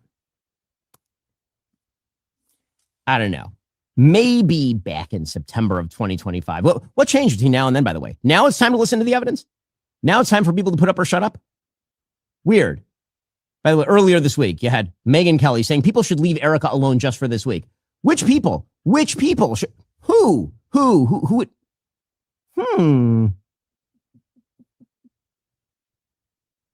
I got to Ben say, is hilarious. it's been kind of crazy to watch Erica have to sit through this and have to deal with all of this. And I really, really wish that the people who have doubts about Erica Kirk would just keep them quiet this week. I mean, whether you like her or you don't like her, hopefully the human inside of you can see how difficult this is for her and the family to sit in there and have to listen to this and have to be feet away. What is that around her neck? What is that? What is this? Let me see if I can zoom in. I cannot zoom in. What is that? From I don't know what it I don't know what that is, but it just looks weird. Megyn Kelly, goodbye. Goodbye, Megyn Kelly. Bye, goodbye. Have a good trip. Take care. Nobody listens to you anymore. Yeah, this is crazy work. Okay, let's go. Tyler Robinson, and then soon the videotape of the lover. And they're removing themselves for the most graphic pieces of the testimony, but they're hearing enough. This is going to be intensely upsetting. And this is going to, wow. Has anything else been intensely upsetting over the last I don't 10 months know. or It's so? a great question. I don't know. But now would be like an amazing time for Megyn Kelly to, maybe talk about the people who are attacking Erica Kirk. You know when else would have been an amazing time? Anytime over the past 10 months. But in that very same broadcast, here was Megyn Kelly when asked directly about Candace Owens' perverse attacks on Erica Kirk and TPUSA and everybody else. She was confronted, unfortunately for her, by one of her own guests on this. And here she was. I mean, I don't agree with Candace's theory of this case, but I have to say, I genuinely believe she was traumatized by watching her friend was die. she? I can She relate was. to it. Mm. And I think she's Not in Erica, earnest. she was. And I think she distrusts authority. I don't agree with her, again, Matt, but I just and I know people have very strong feelings about her. I just... Oh, do they? I think she's in her own search for what she believes happened here. And Her own she search has now. zero She's on a trust journey. in official words on anything. That's what it is. She's on her own journey, guys. We got back. She's on her journey. She's searching for her truth. She was traumatized, which is why it's totally fine for her. I mean, she's a young mother, is what Megyn originally. She's a young mother, and she's not going to say anything about a young mother who is busily attacking a young widow mother. She's not going to say she's traumatized. Here's the thing. Wicked grifters like Candace Owens can't do all of this alone. They can't do it without a little help from the friends. Megyn Kelly and Tucker Carlson and Sean Ryan and the rest of the conspiratorial clown car. But don't worry, the fearless search for truth in Podcastistan continues. What an amazing video you just watched. Wasn't that amazing? Well, if you think so, head on over to dailywire.com/subscribe to watch the full show ad-free, or check out this crazy story here. It was good. Thank you, Ben. I appreciate that. That was fun. Okay. I'm looking online to try to see what that necklace was about. It looks like ChatGPT is saying it thinks it's a letter M. I have no idea what it is, though, but it looks dumb. Conspiratorial clown car was crazy. That one did cook. Absolutely. She's showing a lot of grace to Candace. Goodbye. Y'all go ahead and keep that. Just go ahead and you can have it. It's an M. Okay, that's what ChatGPT said as well. So, I mean, it could be an M. I mean, that's fair.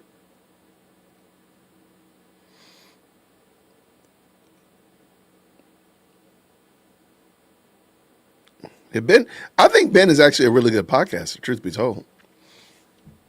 I don't know what they need to do Daily Wire as their business model, but I think he does great work. I have no problem with Ben's work at all. Another person I don't have any problem with is Graham Allen. We're going to look at Graham Allen in a second, but let me just make sure real quick. I said, thank you so much. She looks like she's wearing a nightgown. Yeah, Candace's dress was, I don't know, that did not do anything for me. That did not help me at all.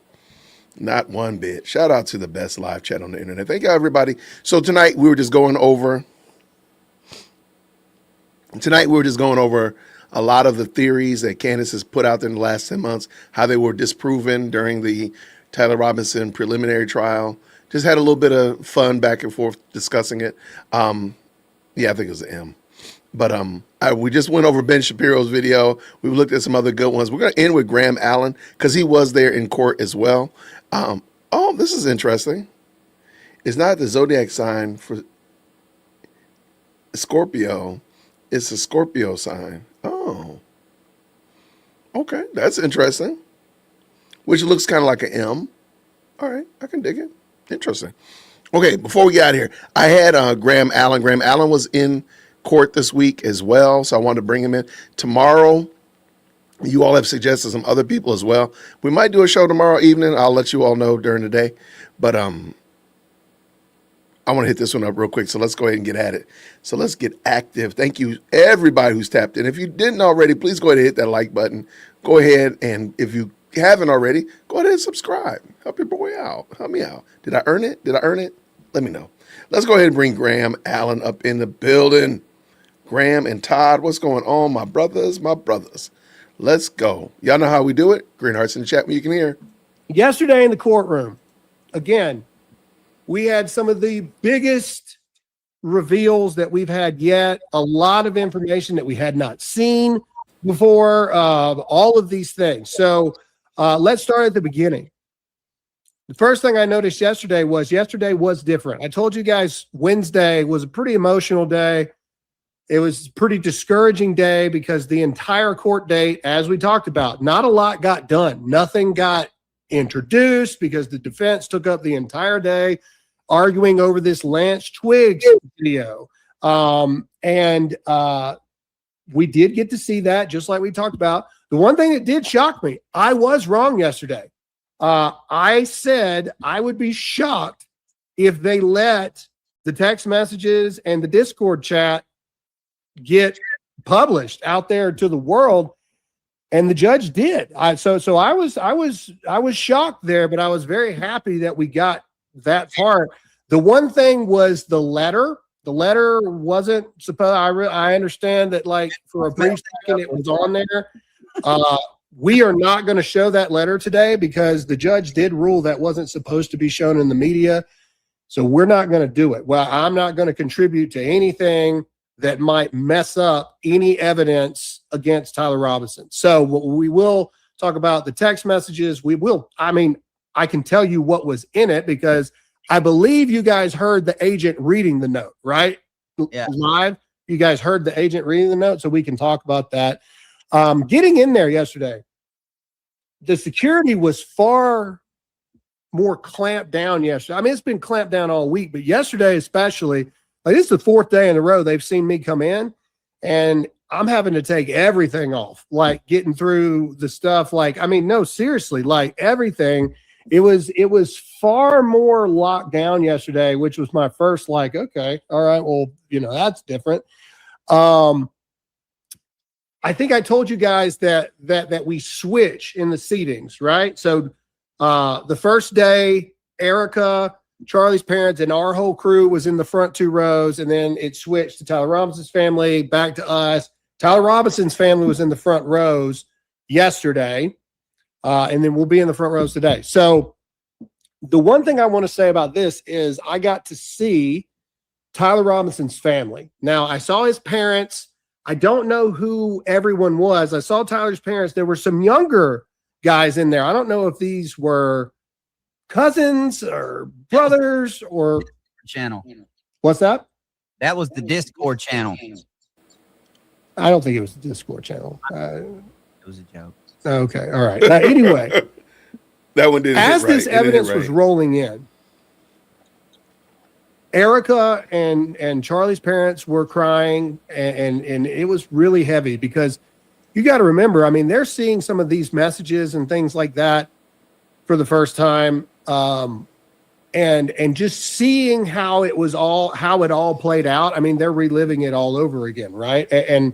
But seeing the reactions of Tyler's parents and Tyler's family was interesting to me. It was, I said this yesterday on an interview when I got out of the courthouse, it was not the same type of devastation that it was devastated. Don't get me wrong.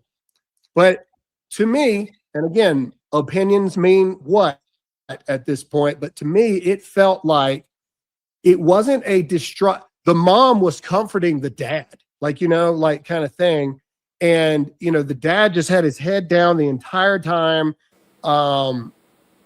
It felt like a family, not like, my son is being framed or all this. It felt like a family that knows that their son or their family member did it. And they're going to testify. So we're not at trial. Like they are going to testify against their own son. I mean, they're going to. And it felt like a family that is trying their, again, this is all just my opinion, felt like a family that is trying their best to do the right thing in lieu of the most horrific thing that your son is the one that did this. That's what it felt like. And so I'm gonna jump in on that. I can imagine we very rarely do people consider the families of these events when there's a lot of the usual motif is to run and vilify the family. You know, the dad took the kid hunting, or the mom was disconnected, or whatever. There's some way to make it make sense to us. We say we got to find a reason why this kid did this. The reason why this young man, young woman did this is because something that the parents did. But rarely do we actually think about the parents as almost victims themselves, and they themselves are going to have to deal with the fact that they did the right thing of turning their child in and encouraging their child to turn himself in, but then they're also going to have to walk through this with him and testify against him. They're going to see him, they see him get locked up and get shackled on out of here. Who knows if they've ever gone to visit him in prison, whatever. So they themselves are also getting drugged through this just as much. Now, this is the thing, like our sins have ramifications way outside of what we fully appreciate. Oh yeah, I'm just going to do this and it's only going to affect me. Nope. Look what it's doing to his mom and dad. Who knows who these family members or cousins or friends or whatever that nature, and the thousands of other people that were around it. I mean, that have been negatively impacted. So it's just something to think about, just to consider, because we rarely think about or make noise over the fact that there are families that are also going to be negatively impacted. So anyway, let's go. Seeing Tyler Robinson's parents was an interesting thing during all of this. That's what it felt like. Okay, Lance Twiggs video. As you guys know, the defense was deathly afraid of this video. It's what took up all of Wednesday. And then honestly, it freaking took up like the first hour and a half, 2 hours of yesterday too. Still talking about this video. So 17 minutes of the videos cut out. But what we did get to see was catastrophically damning evidence against Tyler Robinson. So I can't imagine what is in the parts that we weren't allowed to see during this trial. Lance Twiggs talks about the confessions. Lance Twiggs verifies that it was Tyler he was talking to. Lance Twiggs also verifies his transgender name, which is Luna, which is what that handwritten note is addressed to, like Luna. It doesn't say Lance in that letter. It says Luna. And Lance Twiggs, I didn't know what that meant at the time until we got to the letter, but Lance Twiggs reveals that, yeah, he, to close friends and obviously his lover, he was identifying as Luna at that time. So we got verification from that. We got verification that Tyler Robinson got the Dremel tool from Lance Twiggs. We got verification of the timed text message, the scheduled text message at 11 p.m. that went out to Lance Twiggs on the day of the murder. I mean, just absolute four confessions were released yesterday. 4.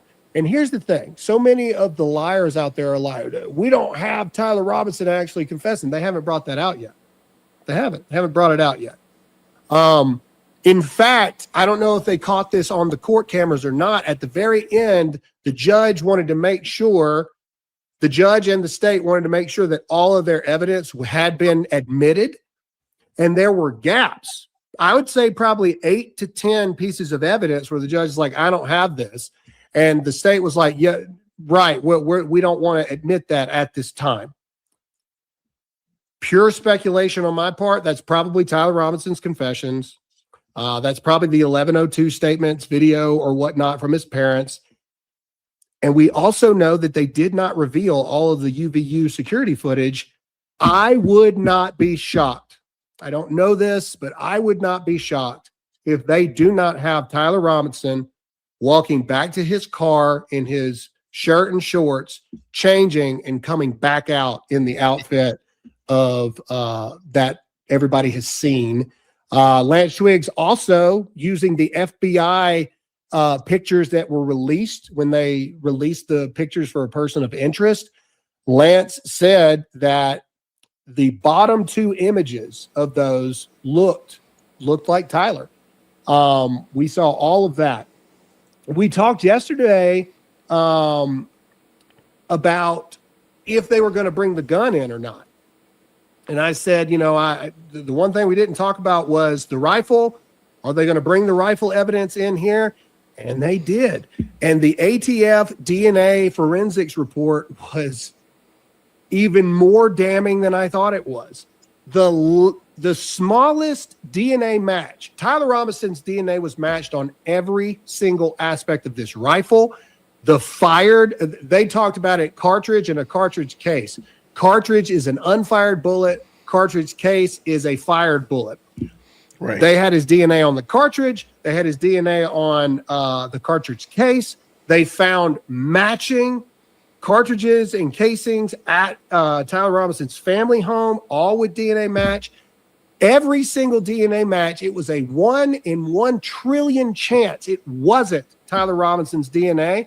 The lowest match they had was a 1 in, I believe it was 3.24 billion chance that it wasn't his DNA all over the scope of the rifle. We found out that they found zeroing in targets at Tyler Robinson's house, where you can see they had 3 of them there. You can see where the zero on the rifle was really off on the first one. It was a little bit better on the second one. And then he did hit bullseye on the third one. Go ahead, Todd. So just by that knowledge alone, you can just assume that he had some formidable training, being able to zero in a rifle on his own. I mean, nothing like military standards or anything like that. But listen, folks, if you know and you can zero in a weapon like that, not a very difficult shot to make. Correct. Yeah. And so, yes. And again, I believe that that's known that he had training with the rifle. The ATF agent, or not the ATF agent, the SBI agent, not the FBI agent, the SBI agent testified to the distance plus the angle. All right. So all of these people that have been doing all of these tests about a 30-06 and everything like this. Here's the thing. You know what the defense didn't argue one time? The caliber of the bullet. You know what they didn't argue one time? That it was a 30-06 round that killed Charlie Kirk. You know what they didn't argue one time? That it was, that it was Tyler Robinson's rifle. They didn't argue any of that. They didn't argue a thing. So anyway, but back to the point. None of these people calculated for the actual distance plus the angle drop. I believe they said it was a 68-foot drop, angle drop as well. What we also found out from the images of the bullets, these were not full metal jacket 30-06 rounds. They weren't. They were soft tip. They were. And even further investigations from ammunitions experts online says that the exact type was a Remington. Do you have that, Todd? Do we have that pulled up where it was a Remington? What's it called? The batch of the bullet? Crap. Hang on. Hang on. I think I got it in the chat because I want to be precise here. It was a internet's being slow. Here we go. It was a Remington Express core lock. That's what it was. So this was the type that it is. And this is a munitions expert from the Remington head stamp on the case. This is Remington core lock, soft point round. It is specifically, this is from Phoenix Ammunition, ammunitions expert. It is specifically designed to deform, slow down, and prevent an exit wound. Available at literally every single gun store and sporting goods store that sells ammunition. A further fact, 16 out of the 17 30-06 varieties manufactured by Remington use some type of expanding, deforming, or fragmenting bullet. Only one of their products uses a full metal jacket. Absolutely devastating evidence for all the liars that have been on the internet for forever. Say their names. Absolutely Say their devastating names. Evidence. We saw pictures of the text message confessions. Mm-hmm. We saw in the courtroom, we saw the written confession. They even introduced a burn letter that had forensic matchings of the same words used in the letter that Lance Twiggs found at Tyler Robinson's home. I don't know if he was working on the right letter to use or whatever. We have the Discord chat messages. What they didn't introduce was his family's testimony and him saying he did it at the police station. So that hasn't been released yet, but we have 4 confessions right now. Four confessions to all of this stuff. Absolutely insane amount of evidence against Tyler Robinson. Now, I've seen certain people that shall not be named saying things like this Fed slop, which is my new most hated word, is all these people use. This Fed slop that the police would only take screenshots of a phone and a trust me, bro type scenario. They think that we're retarded. Well, the person who said that, you guys can figure out who it was that said that. They are retarded. Big time. And here's why. Talking to actual police officers in the courtroom, this is the way it normally goes. That was Lance Twiggs' phone. Lance Twiggs came in voluntarily, and he voluntarily allowed the police to take screenshots and then confiscate his phone. That's standard practice because you know what you need to be able to use Cellbrite and actually download all the metadata to verify that those messages were sent to and from Tyler Robinson's number. You need a warrant. Mm-hmm. You need a warrant. So the reason that they didn't bring into this pretrial all of the Cellbrite metadata confirmation is because this is a pretrial. Correct. This is a pretrial. The end. And these people that are saying this to people on the internet, they don't know what they're talking about, or worse, and what's probably more true, they're just blatantly lying for clicks. Same thing with the Discord chat. They had to do a subpoena to Discord to get the messages to prove that it was actually the IP and name of Tyler Robinson in the Discord chat. They have all of that. They have all of it. But they had to get a subpoena to do that. So when Lance Twiggs showed the original thing, guess what they did? They had to take a photo of it and then put it into evidence and then get subpoenas and warrants for all of this stuff. Go ahead, Todd. And translation for the internet sleuths out there. The reason that they take a picture of these text messages and because they have to hand the phone back is because when you take a picture and hand the phone back, if you don't take the picture, then they can just wipe it. Wipe the internet, and I know it stays on the phone and it stays in the cloud la la land forever, but the likelihood of you getting a warrant without that text message, without that picture is pretty difficult. So they take the picture to enforce why they need the warrant. They get the warrant, then they get all the information that's needed. And one other thing, this is what I'm seeing floating around the internet right now, and it's really beginning to piss me off. Cellbrite. Yes. Cellbrite is an Israeli company that is used by over 150 nations for this very reason and has been since 2007. So shut up, you freaking anti-Semitic Jew. It's the Jew hating tards. All right. Well, if that is true, and I'm only saying that because I haven't looked it up, but I trust Todd. I looked it up. You got to throw out every case that's ever used Cellbrite ever. Right. And then I want to say this again, another conspiracy that was disproven because Wuhan Sniffles in the chat just said all the Discord messages were sent after Tyler was already in custody somehow. Maybe that Dairy Queen had some magical cool treats. That also was disproven. Discord messages happened before Tyler Robinson turned himself in around 9 p.m.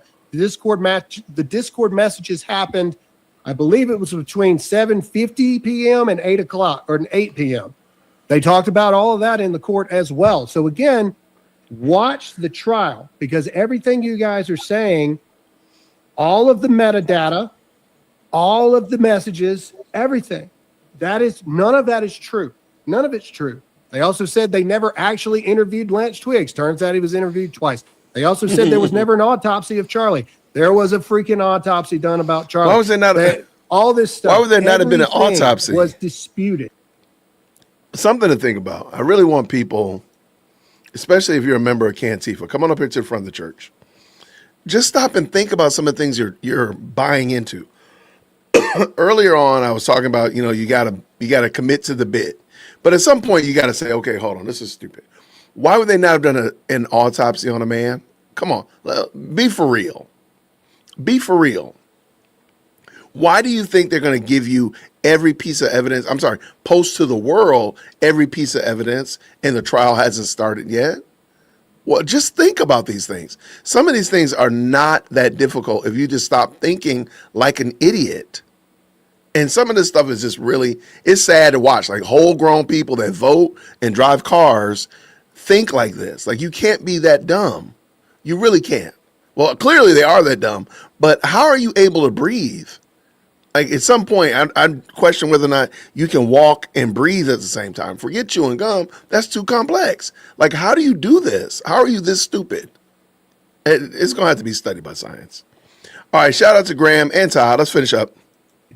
Everything, every single thing has been disputed. If you don't believe me, fine. Go watch the footage because they literally brought it all. You don't have to believe me. Go watch it.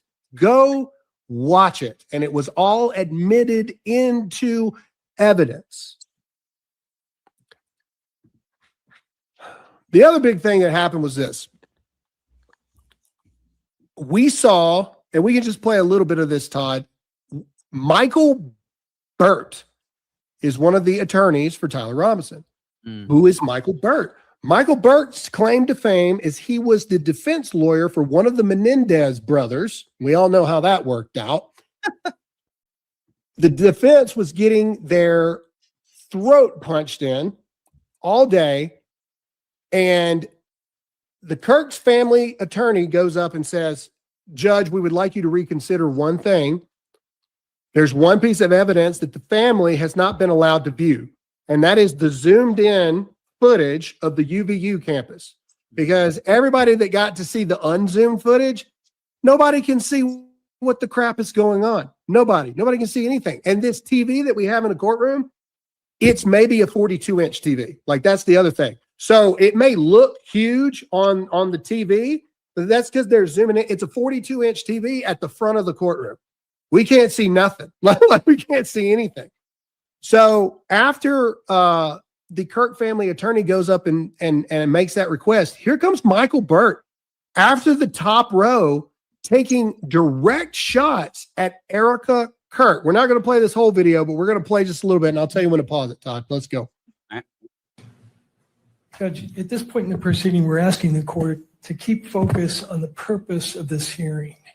And as the justices said in the Estes case, the purpose of a trial, and I know this isn't a trial, but the same logic applies, is to determine the defendant's guilt. It's not to educate the public or the victim's family or the world on what evidence the government or the state has. That's actually not true. As the court knows, we have witness availability problems. We spent the bulk of today and yesterday arguing about nothing to do with the evidence. Pause it.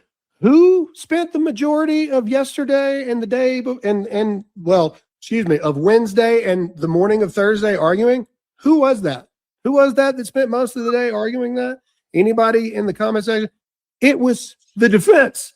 It was Novak, the attorney Novak on the defense side that spent all that time. This is attorney legalese garbage. They know they're the ones that did it, and they're trying to do this. All right, play it. Keep going. Sorry. Rights of third parties. And it's appropriate for the court to consider that. But at some point, I think the court has to return to the purpose of these hearings, which is to expeditiously hear the evidence and then determine probable cause. And I want to point out to the court, Ms. Kirk has been very adept at holding press conferences at which she has revealed evidence. She has represented that the state is her attorney. She has access to all the evidence that the state has publicized and that the media and her own lawyer argues is already in the public domain. So they're perfectly free to go outside this courtroom under the court's protective order. They're free to go out and hold press conferences and announce to the world outside the courtroom what they think the evidence is. They have Okay. One, every single bit of that is untrue. And then her lawyer goes back up and corrects the record on this. They haven't seen the evidence because the state is not the attorneys for Erica. You would be shocked how little authority and control Erica has on any of it. She has virtually no say-so on anything. None. But here's my question, and I get it. We live in America, and this is going to be my ending statement for the day.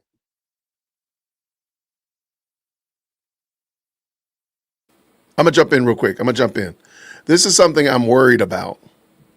The fact that they keep mentioning Erica Kirk in court, I have this bad feeling that they're trying to create this environment where the reason that the trial went this way is because of Erica. Because of Erica Kirk, this is why Erica Kirk is pushing the Tyler Robinson, pushing his trial forward. Not the court, not the prosecution, not the defense, but Erica Kirk is pushing it so that she will become more and more public enemy number one. I don't even like that Judge Graff even acknowledges her from the bench, but I mean, it's over now. I hope that he doesn't do that during the trial. But I hope that makes sense. Like, I fear that they keep bringing her up. And again, I know she doesn't have any power she has no power. She's just literally a witness, a victim advocate.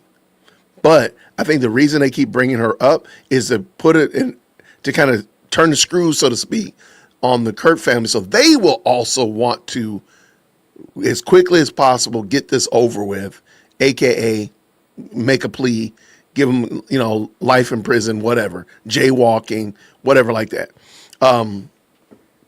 That's why I think they keep doing that. And I don't put it past Tyler Robinson's attorneys at all. By the way, if you don't mind, I'm going to drop the link to Ben Shapiro's video that we just watched. Can y'all just make sure that you go, if you've watched it already, go leave a green heart in the comment, but definitely go by and just make sure we support Ben Shapiro. That video was fantastic. And I really want to make sure that they keep putting out good content like that. So if I can do something like encourage y'all to take a little station break, run over there real quick, click the link, run over there real quick and drop a comment, leave a green hearts in the chat or something of that nature. It would be great, I think, just to support him, because I really want them to continue to put out good content. And I want to, even if this little small gesture from this little small YouTube channel could be a benefit. So just take a few seconds. I totally believe it's deflection. I believe Judge Graft is adept enough to realize that. However, they keep doing it. And so I really don't want them to do that and turn Erica into another enemy because this, that, and other, how they're moving in court. Even though she's not in charge of it, she's not making it happen. She's not making Tyler Robinson be a terrible person. Tyler Robinson chose to be a terrible person. And now he's going to get judged for it. But that was just it. So thank y'all so much. Let's finish up with Todd and Graham. We live in America. Tyler Robinson is innocent until proven guilty in a court of law with jury.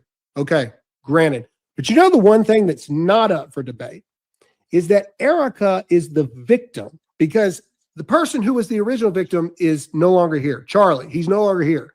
So therefore, Erica is the victim advocate, ergo the victim in this case. That is 100% not up for debate. This trial may be, for the purposes of debate, is Tyler Robinson guilty or not? But what's not up for debate is that Erica Kirk is the victim. And you've got the attorney for the defense going up to the mic and attacking the victim. The victim. That was crazy work. On live TV. It was the most disgusting thing I have ever seen. The judge made a lot of good rulings yesterday. That was something that I was very shocked that he did not grab him by the neck in that moment. And this judge is a new judge. He's a brand new judge. If I recall, this is his first, if not his first couple of cases. What a case to draw on your first thing. The fact that the judge, to have a defense attorney attack what is not up for debate in any way, shape, form, or fashion.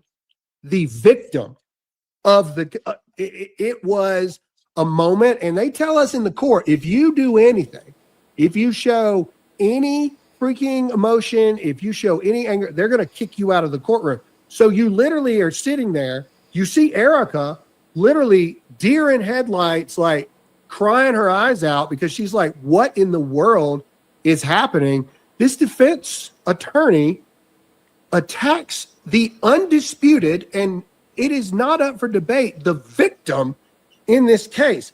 Whether or not Tyler Robinson did it, again, it's innocent until proven guilty in this country. We've already talked about this. I believe the evidence is overwhelming, but he has his constitutional rights to a trial. But again, I state, what's not up for debate is that Erica Kirk is the victim, and you've got a freaking attorney attacking the victim in open court on live TV. That was crazy. I've never seen anything like it, and it made me physically sick. I mean, it really did.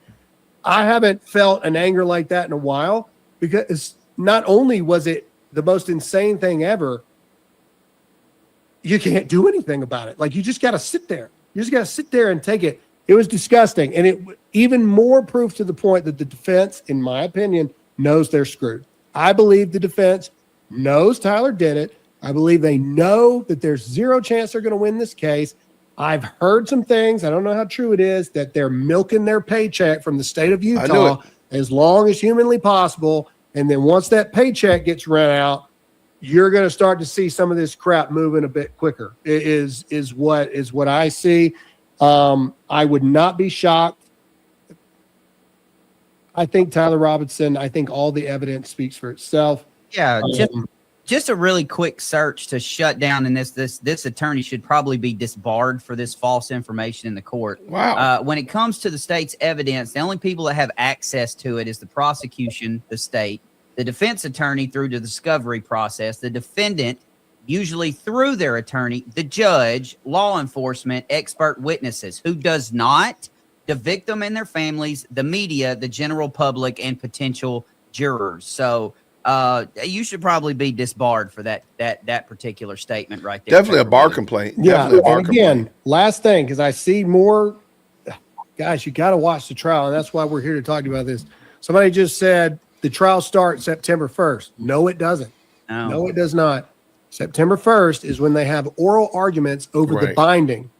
The binding is where they decide, yes, this is going to go to trial and probable cause has been met. That's September 1st. And they got to have 6 weeks to prep for that oral argument to whether or not probable cause has been met, and there will be a trial. And then I don't know how long Lance Twiggs' defense has to enter into an actual verdict, or not a verdict, a plea. And then they'll set an actual court date. Guys, this is going to be a long road. It's going to be a long road. Maybe. And anyway, so again, that is not true. September 1st is not the trial date. That is the date for the two sides to have oral arguments to decide on, so the judge can make his final decision on whether or not probable cause has been met. There we go. All right. So there we go, man. It's going to be a long road. So we'll be praying for sure that things go well, and that, of course, ultimately, that justice is met for Charlie Kirk for sure. Let me see. I'm just looking to see if there's any. I will come back tomorrow. We'll do a show tomorrow, and we'll look at some of these other ones. There's been some other really good ones as well. So I want to make sure I give them a little opportunity to shine, all that kind of good stuff. But thank y'all so much. I just got a friend request from somebody who went to UVU. That's what I'm trying to process. I'm like, wait, like somebody actually attended UVU. When did they graduate? That is wild. Okay. Well, I'll find out more about this person. Let me see. They're fairly young. Yeah, they're probably. Okay. I don't know who this person is, but I got a friend request, and I happen to notice that, well, she's a content creator. I'll take that back. I do know who she is. She's a content creator. But lo and behold, she graduated from UVU. How crazy is that? Shout out. That would be fun to hear from her hear her thoughts, absolutely. I'm going to shoot her a quick message and say,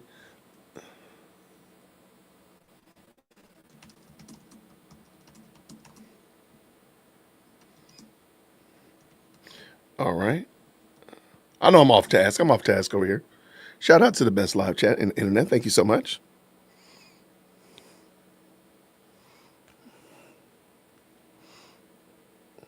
I am not a fan of snapback hats anymore. I don't know why. I don't like them too much. I feel like this one's unsnapped in the back. I don't know. Y'all like, man, what is this dude talking about? Shout out to y'all. Thank y'all so much, everybody who hung out with us. This was fun. I just wanted to go over some of the things that Candace has said, the things that the Candace cult have said, and how they were debunked this week during the preliminary trial. I think it went pretty well. I want to say thank you to everybody, of course, the stream sponsor. Thank you so very much, Dubra, for sponsoring the stream with a very kind and very gracious super chat. Thank you to everybody who hung out with us this afternoon and this evening. I'm looking forward to, God willing, we'll do it again tomorrow. Tomorrow is Sunday. We'll probably pick up, there was a couple of other names that people said. There are people who also did, debunking Candace conspiracy videos. And so I'll grab a few more of those and we'll do it again tomorrow evening after evening service. So thank y'all so much. Have a beautiful and wonderful Lord's Day tomorrow. Enjoy your family. Take care of yourself, all that kind of good jazz. It's finally stopped being 1,000 degrees outside here in Georgia. So that's a wonderful thing. Because good gracious, man, it was hot for no good reason. But needless to say, we're back. So everybody, we'll do this again, Lord willing, tomorrow. Thank you so much for tapping in. Everybody in the best live chat, thank you so much to the moderators. I really do appreciate it. If you could just do me a favor, make sure you tip your waiters on the way out the door. Make sure you hit the like button if you did not already. Please hit the like button. If you didn't already, please hit that like button. If you haven't subscribed, go ahead and subscribe. Hopefully I earned it. All right. Green hearts in the chat on the way out the door. Thank you so much. I will see you all tomorrow, Lord willing. We'll do it again. Let's do it at 6 o'clock. So until next time, everybody, grace and peace. Take care. Thank you so much for tuning in to another episode of the Jay Witt Podcast. If you enjoyed today's show, please do me a favor and hit me up with that 3-piece special. Like the video, subscribe, and of course, share it with somebody who would also enjoy this type of content. And make sure you leave a comment because I do pin the best comments to the top. So thank you so much for tuning in today. And until next time, everybody, grace and peace.